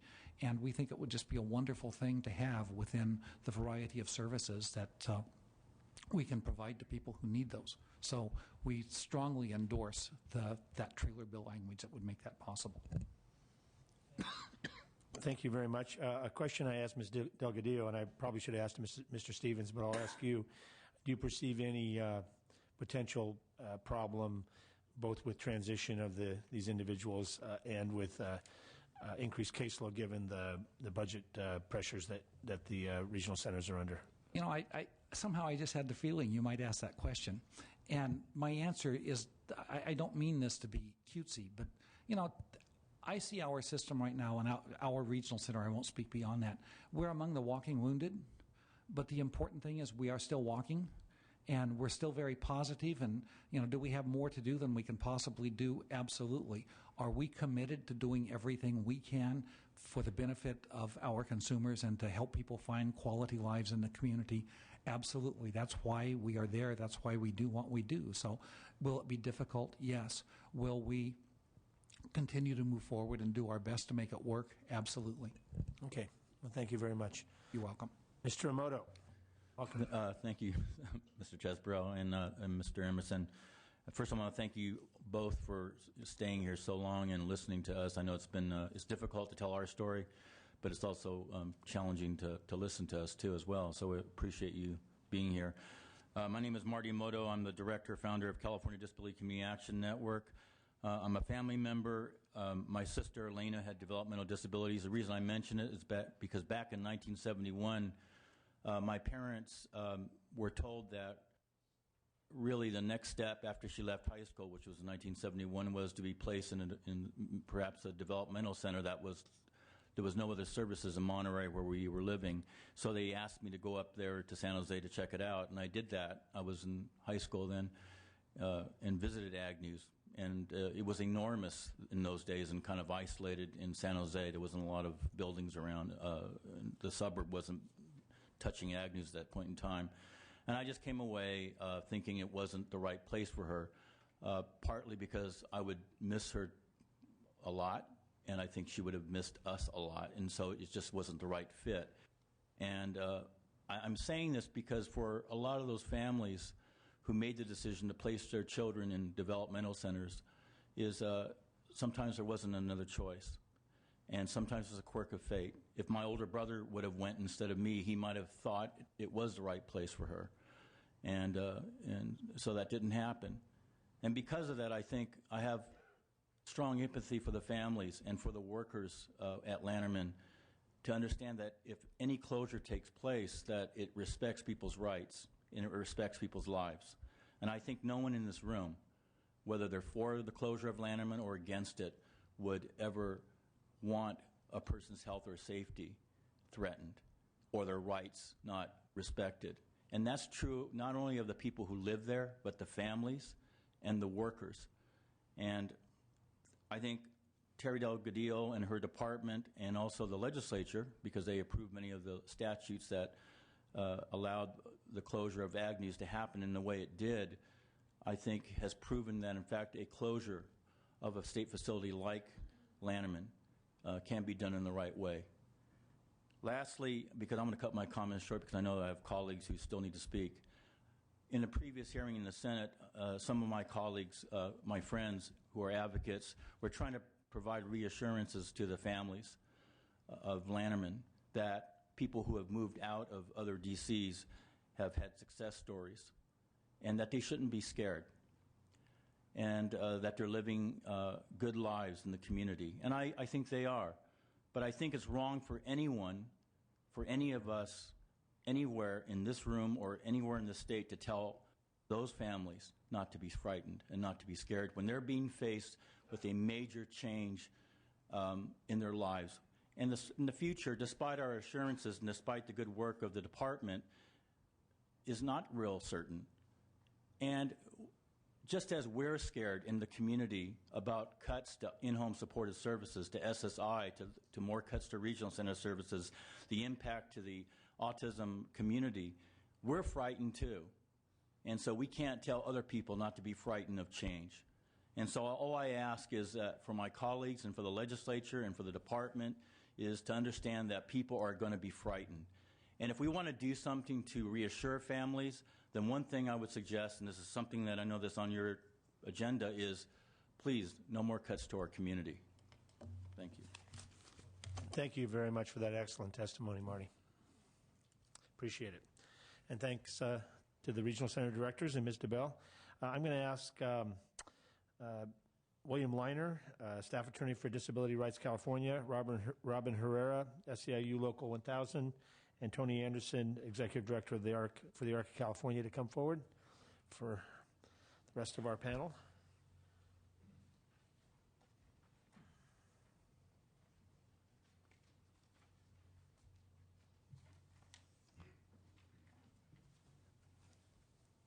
And we'll start with Mr. Leiner. Did I pronounce your name right? You did. Oh, great. Thank you. Good.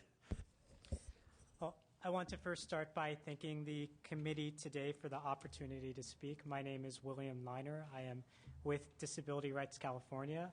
And I am also speaking as the brother of somebody who used to live in a developmental center.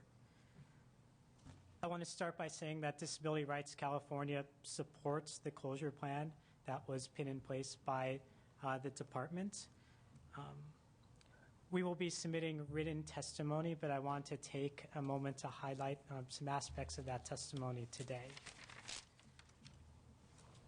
Now, first, we know that closing Lanterman continues state and national trends toward community inclusion of people with developmental disabilities, regardless of the level of their, the severity of their disability. And we know that for the past few decades, tens of thousands of people have moved from developmental centers, from institutions to the community. And we know, generally what happens to these people that move. Decades of research show that people who move from developmental centers to the community are better off in many ways. The research has measured outcomes such as independence, health, friendships, privacy, freedom from excessive restraints, the ability to exercise choice, and many other life quality indicators. And the research is remarkably consistent. And what we do know is that the community already successfully supports people with complex behavioral and medical needs. And there's no reason to continue to spend a significant portion of the DD budget on less than 1% of the total population of people with developmental disabilities served in California. It's inequitable. And we also know that at Lanterman, maintaining the status quo is simply not an option. We know from the closure plan and from other data that Lanterman has the highest per resident cost among all the developmental centers, and its aging infrastructure requires the most significant overhaul of all the developmental centers, and it would cost hundreds of millions of dollars to bring it up to health and safety code.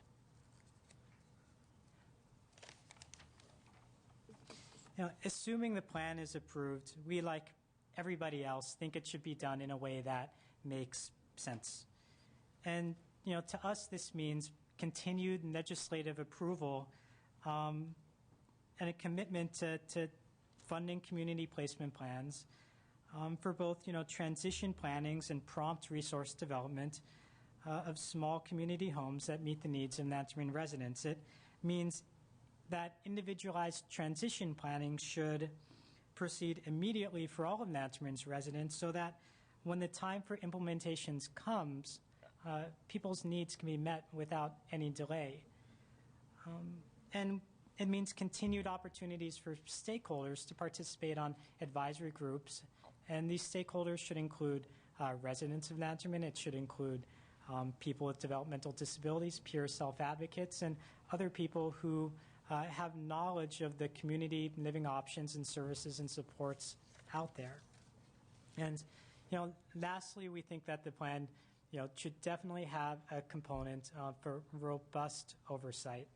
And we know from past experiences, and especially through AGNUS, that quality monitoring and oversight are essential to guarantee that positive outcomes are not only achieved but maintained over time. I've seen firsthand the implications of community integration, not only for the clients of our organization, but for my brother as well. 13 years ago, he left Camarillo Developmental Center. He has autism. He has some very severe and very profound needs. And, he's currently living in the community, and I can say that he has never been better. He is living in supported living. And I would hope that,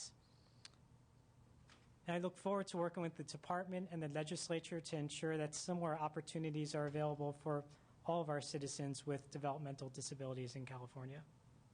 Thank you. Thank you very much for that presentation. Next, I'd like to call on Robin Herrera from SEIU Local 1000. Welcome. Good evening, everyone. My name is Robin Herrera, and I'm a little nervous, so excuse me. Just relax. It's just. I have to make. I'm going to make a few points, and I'm sorry I'm going to have to get up and leave because my flight's about ready to leave, and so I can catch it. I want to say first and foremost, I'm the parent of a child with significant disabilities, one of them being a developmental disability. I'm also an employee at Lanterman Developmental Center. I have been there for 6 years. I am an orientation and mobility specialist. I have a master's in special education, and I have just been accepted into the joint doctoral program for my PhD with Cal State LA and UCLA. So that goes to show you the caliber of the people that are working out at Lanterman.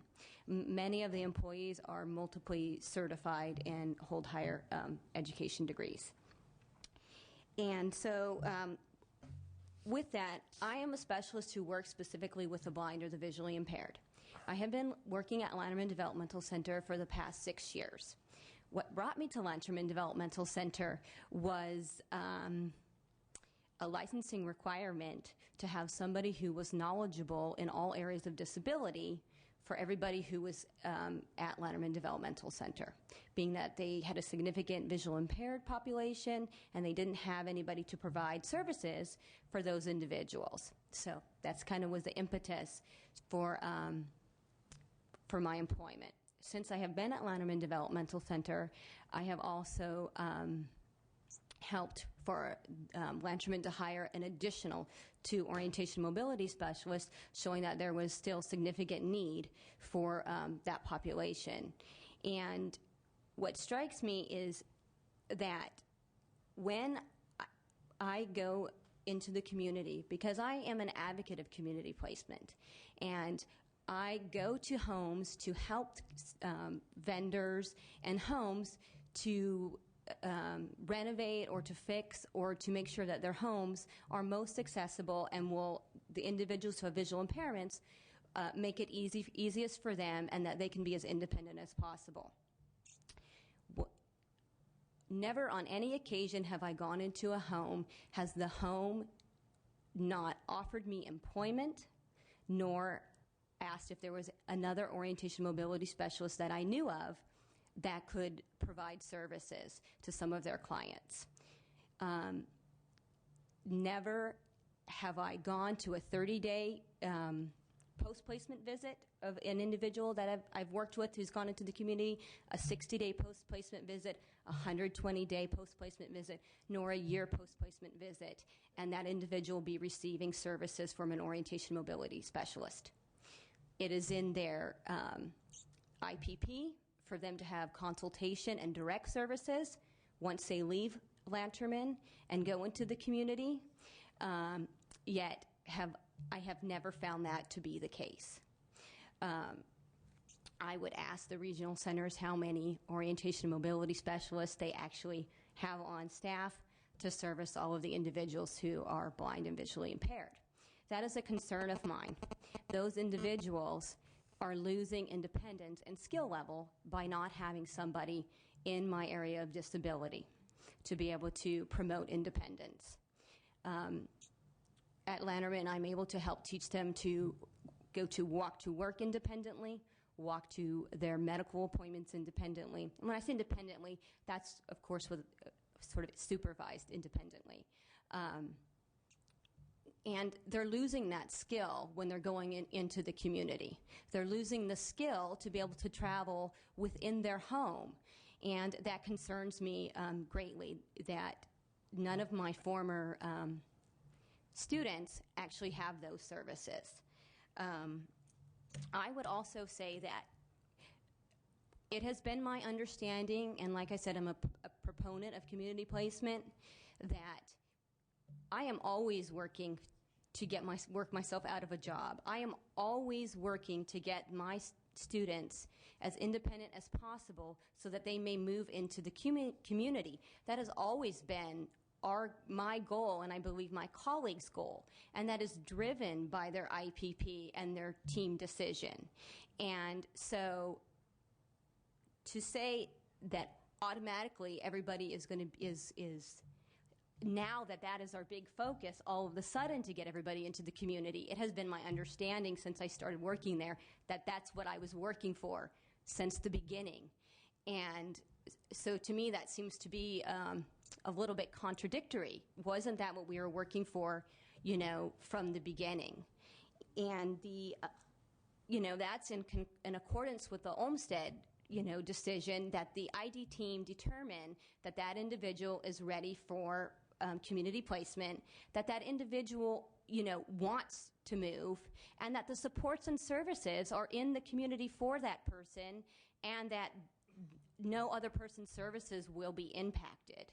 And so I'm not 100%, convinced that all of those things are going to be met as it stands now.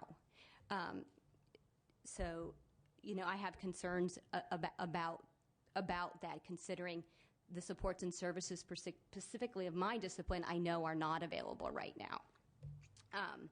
I would, urge that the legislation, the trailer language that was mentioned, I, wholeheartedly support that, and I think that is very important, and that if the closure is to be a success, that is indeed what is going to have to happen. I would also mention that I believe, everybody mentions that Lanterman is the most expensive per capita. It's also, I believe, one of the largest, and it also, if you have to look at many factors: the size of the facility, the number of buildings, the amount of acute individuals, patients that are in the acute building. All of that translates into a number. You can't kind of divide that up per capita, because if you have a higher acute population, you're going to have a higher cost. So it's really not that cost per patient. You kind of have to look at it, I believe, in a whole person type way and individually. I also, believe that when I speak to other individuals at other developmental centers, that when you look at our Lanterman's population and how many individuals were being placed into the community per year, and you look at the population of I'll give you an example. And I wish I had the actual numbers in front of me, but if Lanterman has, let's say, 393 people and, who currently live there, and if last year, let's say 35 to 40 individuals were placed into the community, our next closest facility, Fairview, has, maybe 440 individuals, yet I believe they're placing individuals about 50 to 55 individuals a year. So you kind of have to look at that too, as well as who's at what developmental center and where are they, actually being placed. Lastly, two things really quick. I'm sorry. I would just say that, I don't know all the specifics, but I believe that, some of the long-term savings to be realized was that they wouldn't have to pay for the homes twice, and that would really be providing also the stability and the permanent homes for those individuals, which is also, something that is very, very important, the stability and security, for those individuals. So if we're unable to get the same type of funding, I would, wonder if we're going to be able to really get those same long-term cost savings and actually provide also the stability and permanent housing for those individuals as well. Lastly, I'm sorry, one of my other concerns is day programming. In the Ag News Update report, I believe they said that if you look at the numbers, 24% of the individuals aren't in day programming at the moment. And I don't know if that's because they choose to not be, if there's not services available, or exactly what is the reason. But 24% aren't in some kind of day programming. When I listened to the last Olmsted Committee meeting, I know that somebody had mentioned that one of the day programs in Los Angeles that had been open for 24 years was possibly having to close due to funding cuts, due to transportation. And if you're going to be adding the day programming needs of the individuals from Lanterman, plus their transportation needs, and you already have places closing, how are we going to make sure then that everybody has those services? Well, thank you very much, and you didn't seem nervous at all. I'm not going to ask for the answers now, but there were a couple of things that you brought up that I think we need answers on. One was the specific service you're talking about, and its availability to, if it's in an IPP, and for the client's move to the community, whether or not that service would follow them. And secondly, how do we know? It brings up the broader question of how do we know if something's in the IPP that the service actually gets provided. So there may be a simple answer you give now, but I'm just trying to not drag the hearing out forever here and make sure this young lady is able to catch a plane. Yeah. Well, I thank you guys all for your time. Well, the one other thing I want to reassure you, I don't know to what extent this solves the problem, but part of the solution for taking advantage of the skills of the people at Ag News was the Lieber legislation, and we are, I believe, going to apply that to the Lanterman closure. And so that's one of the tools. I'm not sure it completely answers the questions you've raised, but it certainly is one of the tools that tries to maximize the extent to which the talent and the skills of the DC employees are move with the clients. So thank you very much for your testimony. Thank you. Thank you, everybody, for your time. So last panelist, but not least, we have Tony Anderson, Executive Director of the ARC of California. Thank you. Good evening, Chairman Chesbro, and thank you, everybody, for sticking around so long, and I will try to go fast. First of all, my name is Tony Anderson. I'm the Executive Director of the ARC of California, and the ARC is a family organization. We provide services as well in many of our chapters. We are the state chapter of the largest organization of people with developmental disabilities and their families in the country. We have a long-standing history of fighting for the rights of people with developmental disabilities. Many of you support our local chapters, and we really appreciate that. The focus of the chapters is services, but above all, advocacy and civil rights. And this is an issue very dear to our association, the issue of having the rights to full participation and integration in the community, and that everything should always be done to maximize that. In our capacity at the ARC, we also chair the Lanterman Coalition, and you've already received our letter at some point a couple weeks ago, so I won't go over that. I won't pass that out because we delivered them to your offices. But I wanted to highlight a couple of pieces here. First of all, this is a group of advocates, and in this case, we're actually applauding the administration for this move. We think, in overall, we're very happy to see the administration take leadership and moving forward in achieving the goals, the principles of the Olmsted decision. That's very important to us, and you know who the coalition is. I won't rattle them all off. But to see the administration take the next step here, we've been pushing and pushing. We always push every year. We say they don't do enough, and we feel that way. But in this case, we're saying, okay, this is a very good first step. And again, though, we're not going to be blind about it. We're not going to just say, just do it to do it. We're in agreement with what you've heard already in terms of that there has to be careful, deliberative processes. The fact that the plan talks about the IPP as the central way of moving forward, that this is not going to be date-driven, that this is going to be individual need-driven, that is critical in making this work in a way that is respectful and safe for all of our constituents. We also believe that there are savings here, and the savings should and can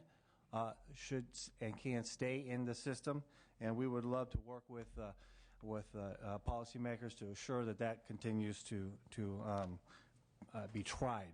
The other is this is only a first step, in our opinion, for this particular developmental center, and that is going to require many, many hours of very careful and respectful meetings with community stakeholders as well as stakeholders within the developmental center.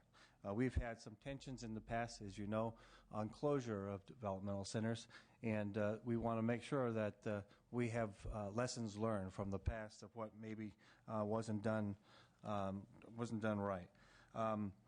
Again, the personal need, this is driven by the IPP. You know that's central to the ARC's advocacy. Everything must be done with the person in participation, and that we focus on the community and developing the supports and the services that those individuals are going to be needing. That is, of course, critical as well. And that it considers a variety of different options. We also, recognize the needs of workers that are there and respect that they've committed their careers to supporting people with intellectual and developmental disabilities, and there needs to be attention there, and I know that will occur, and that other options such as health care, specialized health care homes. We've talked about the 962 homes. The ARC, as I said, we have a long-standing history of advocating for people to be able to access the community and fighting against the institutionalization of people with intellectual and developmental disabilities. Now, I am governed by a board of family members and people with disabilities. Almost everyone on my board is there, and they have said to me that this is not a judgmental type of issue here. That we need to be open and hearing all of the needs of each of the individuals, and that I not be blanket, just sort of philosophical about this. That this is really each individual, one at a time. My bosses, the parents on my board, have almost every single one of them have had to consider placement or keeping their sons and daughters at home many years ago, and they all seriously considered placement in a developmental center. It's not anything that is an easy thing to even consider. They chose not to. My friend Marty talked about how that could be you just make that decision and you go a different way, and it makes a big difference. So we're here to make sure that this occurs, and we will continue to fight to make sure it's done in a respectful way and that it addresses and prevents transfer trauma in every way possible. So thank you for your time. Thank you very much for your testimony, and thanks all the panelists. We're going to move to public testimony. I'm going to offer the admonition of the earlier testimony, except in stronger language. Could you please talk in 2 minutes or less? Because it is 10 minutes after 7, and my colleague over here, he's to the left of me, but he's also to the right of me, has offered up the fact that we may be violating labor law in California by keeping our staff around here this long. So, not us, them. But anyway, please proceed briefly. Well, thank you. He was joking, by the way. I don't think he meant it. Yes, sir. Okay. My name is Terrence Green, and I'm so happy to have the opportunity to be before you, especially with my own representative, Ms. Torres, because she represents me as an individual because I live in Ontario, but more importantly, for today's hearing, she represents all of the clients who reside at Lanterman. I want to let you know that I'm representing AFSCME 2620. They paid my fare to come up here and speak before you today. But more than that, I want you to know that I am a case manager for all the clients that I serve. And all the talk that I've heard today about the IPP, you're looking at the guy who writes the narratives and the agendas for the IPPs. And it's my job as the case manager for all the clients on my load to ensure that everything we say as team members happens. And it's my job to see when it doesn't happen that we fix it. So there's going to be a big responsibility to ensure if our facility someday closes, that everything that I write and has my name, Terrence Green, attached to the narrative of the IPP truly happens. Now, beyond that, I want to talk to you about, even though this is a budget committee hearing, it's not about the money. It is not about the money. The vast majority of clients on my caseload and at the facility are over 60 years old. And at this point in their lives, having to move could have a devastating impact. So basically, in a nutshell, that's why I'm here today. Lanterman, and I know, Chairman, you have been to our facility. You know what it looks like. We live in a hollow. You hear this buzzword today about in the IPP for clients living in the least restrictive environment. If one of my girls walks out from my residence, she is already in the least restrictive environment. It is so safe there. They can go down to Rustic Camp and see the horses and pet them. They can walk over to Richardson Park and get on the swing. They can walk down to the canteen and get something to eat. There's no traffic. There's no cars. There are some, sure, but 20 miles an hour, and everybody is so respectful of all the clients that live there. So that's why I'm here. I'm ready to retire. It isn't like I have an axe to grind, and I want to keep my job. I work for the clients at Lanterman. I am here to ensure that they remain there, because to move them at this point in their lives, and I'm going to repeat myself, will have a devastating impact on them. Okay, thank you very much for your testimony. Appreciate you being here. Thank you coming up and sharing that with us. Mr. Chairman and members, Dwight Hanson on behalf of the California Disability Services Association. It's so tempting to do point counterpoint at these things, but I'm not going to. We have an opportunity in the next couple of years to work on a lot of these details. My organization, like Tony Anderson, is long-term committed to community-based services. We applaud the department's leadership and the plan that they put forward here. There are nuances in all of these elements that will be worked out over the course of time, and that is the issue, as you pointed out earlier. Do it right, don't do it quick, but do it right. I will want to focus just very narrowly on an item here that I think should be put into the mix here. You have involved in that facility down there huge resources in two major categories. The first is the operations budget. It's $116 million. $116 million for less than 400 consumers. There is adequate money in the operations budget at Lanterman if that money could literally be freed up to pay for the services for the folks in the community to more than cover the cost of all the services, not just the DDS, but all the other agencies as well. These budgets are operated as independent budgets. The money doesn't flow easily across, but we'd like you to consider somehow capturing those operations dollars so that you don't end up with an additional cost on top of the current POS budget. As you know, in a recent study that the department conducted, 24% of the cost increase in the community is the result of transferees. It's not a transfer cost. The money was there. We just lose it on the DC side and don't pick it up on the POS side. The second major category relates to the facility itself. It's over 300 acres of land in an ultimately developable area on a freeway. We need housing for those 400 people.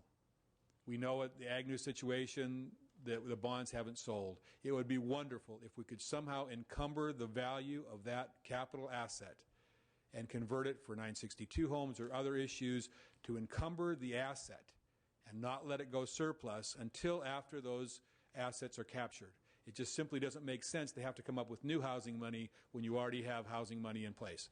So we would like to work with you going forward. It's not unlike the Cal Expo to the Sacramento Kings kind of land swap that's going on. It's happening all the time. It's called public-private partnerships. This may be a unique opportunity to use the 962 homes, to use the nonprofits, to do a public-private partnership for housing for those 400 clients. Thank you. Okay, thank you very much for your testimony. Good evening. Good evening. My name is Tony Myers. Like a long time ago since we met earlier today. It has been a while. Thank you for allowing me to come up again.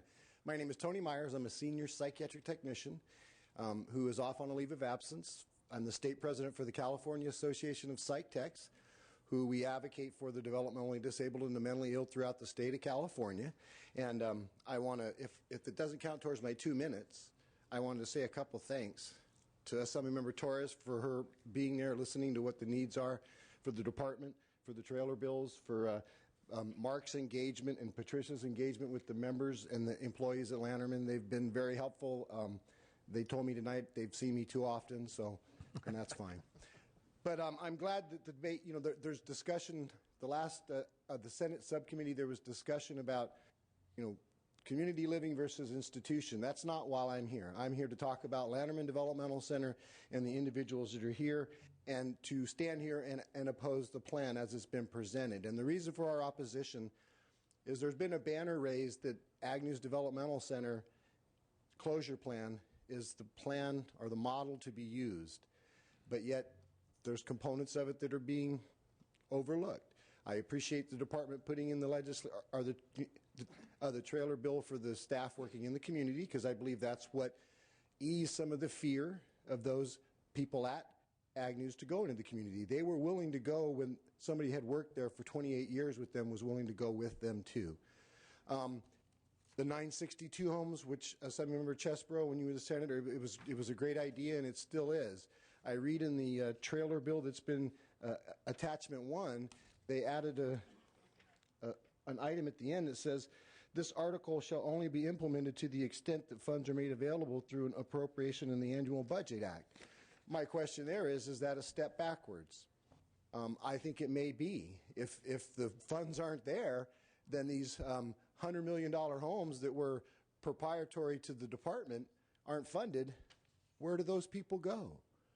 So that's the types of steps backwards that we cannot see as an organization that advocates for these people. People talk about it's only 400 and how much we're spending. Well, I've been there for 25 years, and we want to see it. I know that Assemblymember Emerson, who I live in Rancho, so it's a pleasure to meet you.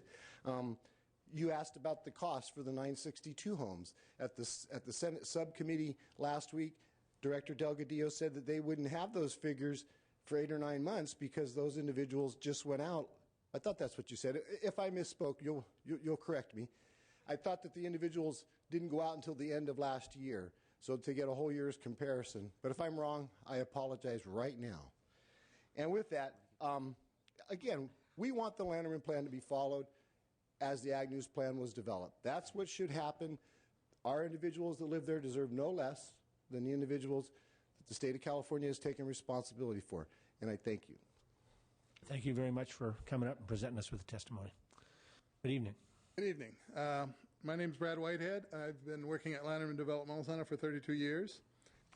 For 12 years, I worked on the residents, on the units, the homes where the individuals live, assisting with all the activities of daily living, including activities in the broader community. For the past 20 years, I've helped in the on-site podiatry, eye, and orthopedics clinic. But this isn't about my job. It's about the clients who live at Lanterman Developmental Center. I also would like to take my hat off to Assemblyperson Torres for representing all the individuals that live in her district as well as the ones that live at Lanterman Developmental Center. At the Tuesday hearing on the Ag News closure, January 29th, many examples of successes were touched upon. I ask that if the Ag News closure should be considered a model, why isn't that model being followed today for Lanterman? That process involved hundreds of stakeholders over several years. The Lanterman closure plan was cobbled together over a matter of weeks and is being rushed through the process. I'm not against community placement. When I came to Lanterman Developmental Center in 1978, we had about 1,800 clients living there. I have definitely advocated for community placement for the individuals living there if I felt it was the best for them. The majority of our individuals living at Lanterman don't have family members or legal conservators to speak for them. This makes these vulnerable Californians doubly vulnerable as the state seeks to close the home where most of them have lived for decades. So I am here to speak. These men and women may be just numbers to many, but they are familiar faces and dear friends to me. Lanterman, their home, their community, and it really is a beautiful little city to me. They graciously allow me to come in for 8 hours a day, 5 days a week. But let me tell you, it's theirs, and I always look at it as theirs. They are the ones who have the ownership of that facility. So one other point I wanted to make. I used to do 5150 assessments for San Antonio Hospital in Upland, California. And 3 times I had the Upland Police Department bring in an individual that formerly lived at Lanterman Developmental Center for what's called an involuntary hold for treatment, 72-hour hold for treatment. Now, I know under the guidelines of the Lanterman Act, they shouldn't have been put on a 5150 because the primary diagnosis was developmental disability. Yet the police really didn't know what else to do. And my concern was that they were told when they were put in the community placement with their behavioral challenges that the regional centers would have a plan in place if they had an emergency such as this.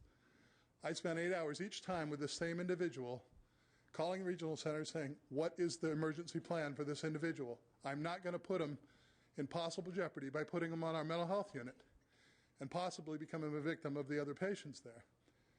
Each time, the individual who lived there, who was there, the home eventually came out and picked him up, took him back to where he was, but they never had a plan in place. Another example is a fellow who lives at Lanterman right now talked about a former friend of his who lived at Lanterman who was promised a job when he left Lanterman. For 3 years now, he's been waiting to get a job. He still doesn't have that job. At Lanterman, we have a community industries. We have a workshop. We're a city in place, and I believe that I don't want to see it close, but if it does close, I don't want to see us get anything less than what Ag News Developmental Center got. Thank you. Thank you very much. Yes, sir. Hi, I'm Dr. Ed Nelson. I've been working in Lanterman for 25 years as a psychologist, and I want to emphasize that I work at the community of Lanterman. I'll challenge any of you to come to Lanterman, look at our community, see how we meet the needs of our people, and tell me that it can be done much better anywhere else. I heard some research about how community placement has been good. It is great for the guy who can work at Carl's Jr. It's great for the guy who can work at Pavilion. It's great for somebody who's moderately or slightly disabled, but it is not so great for people who are as profoundly retarded as our people. And most of them are not doing as well in the community. I have counseled at community homes. I have a lot of friends that are counseling there. Some of them are great, but there's a lot of problems out there right now. I heard just 2 days ago about a place not very far from Lanterman. The employees haven't been paid for a week now past payday. Their rent is behind. The friend of mine who provides more professional services there hasn't been paid for 5 months.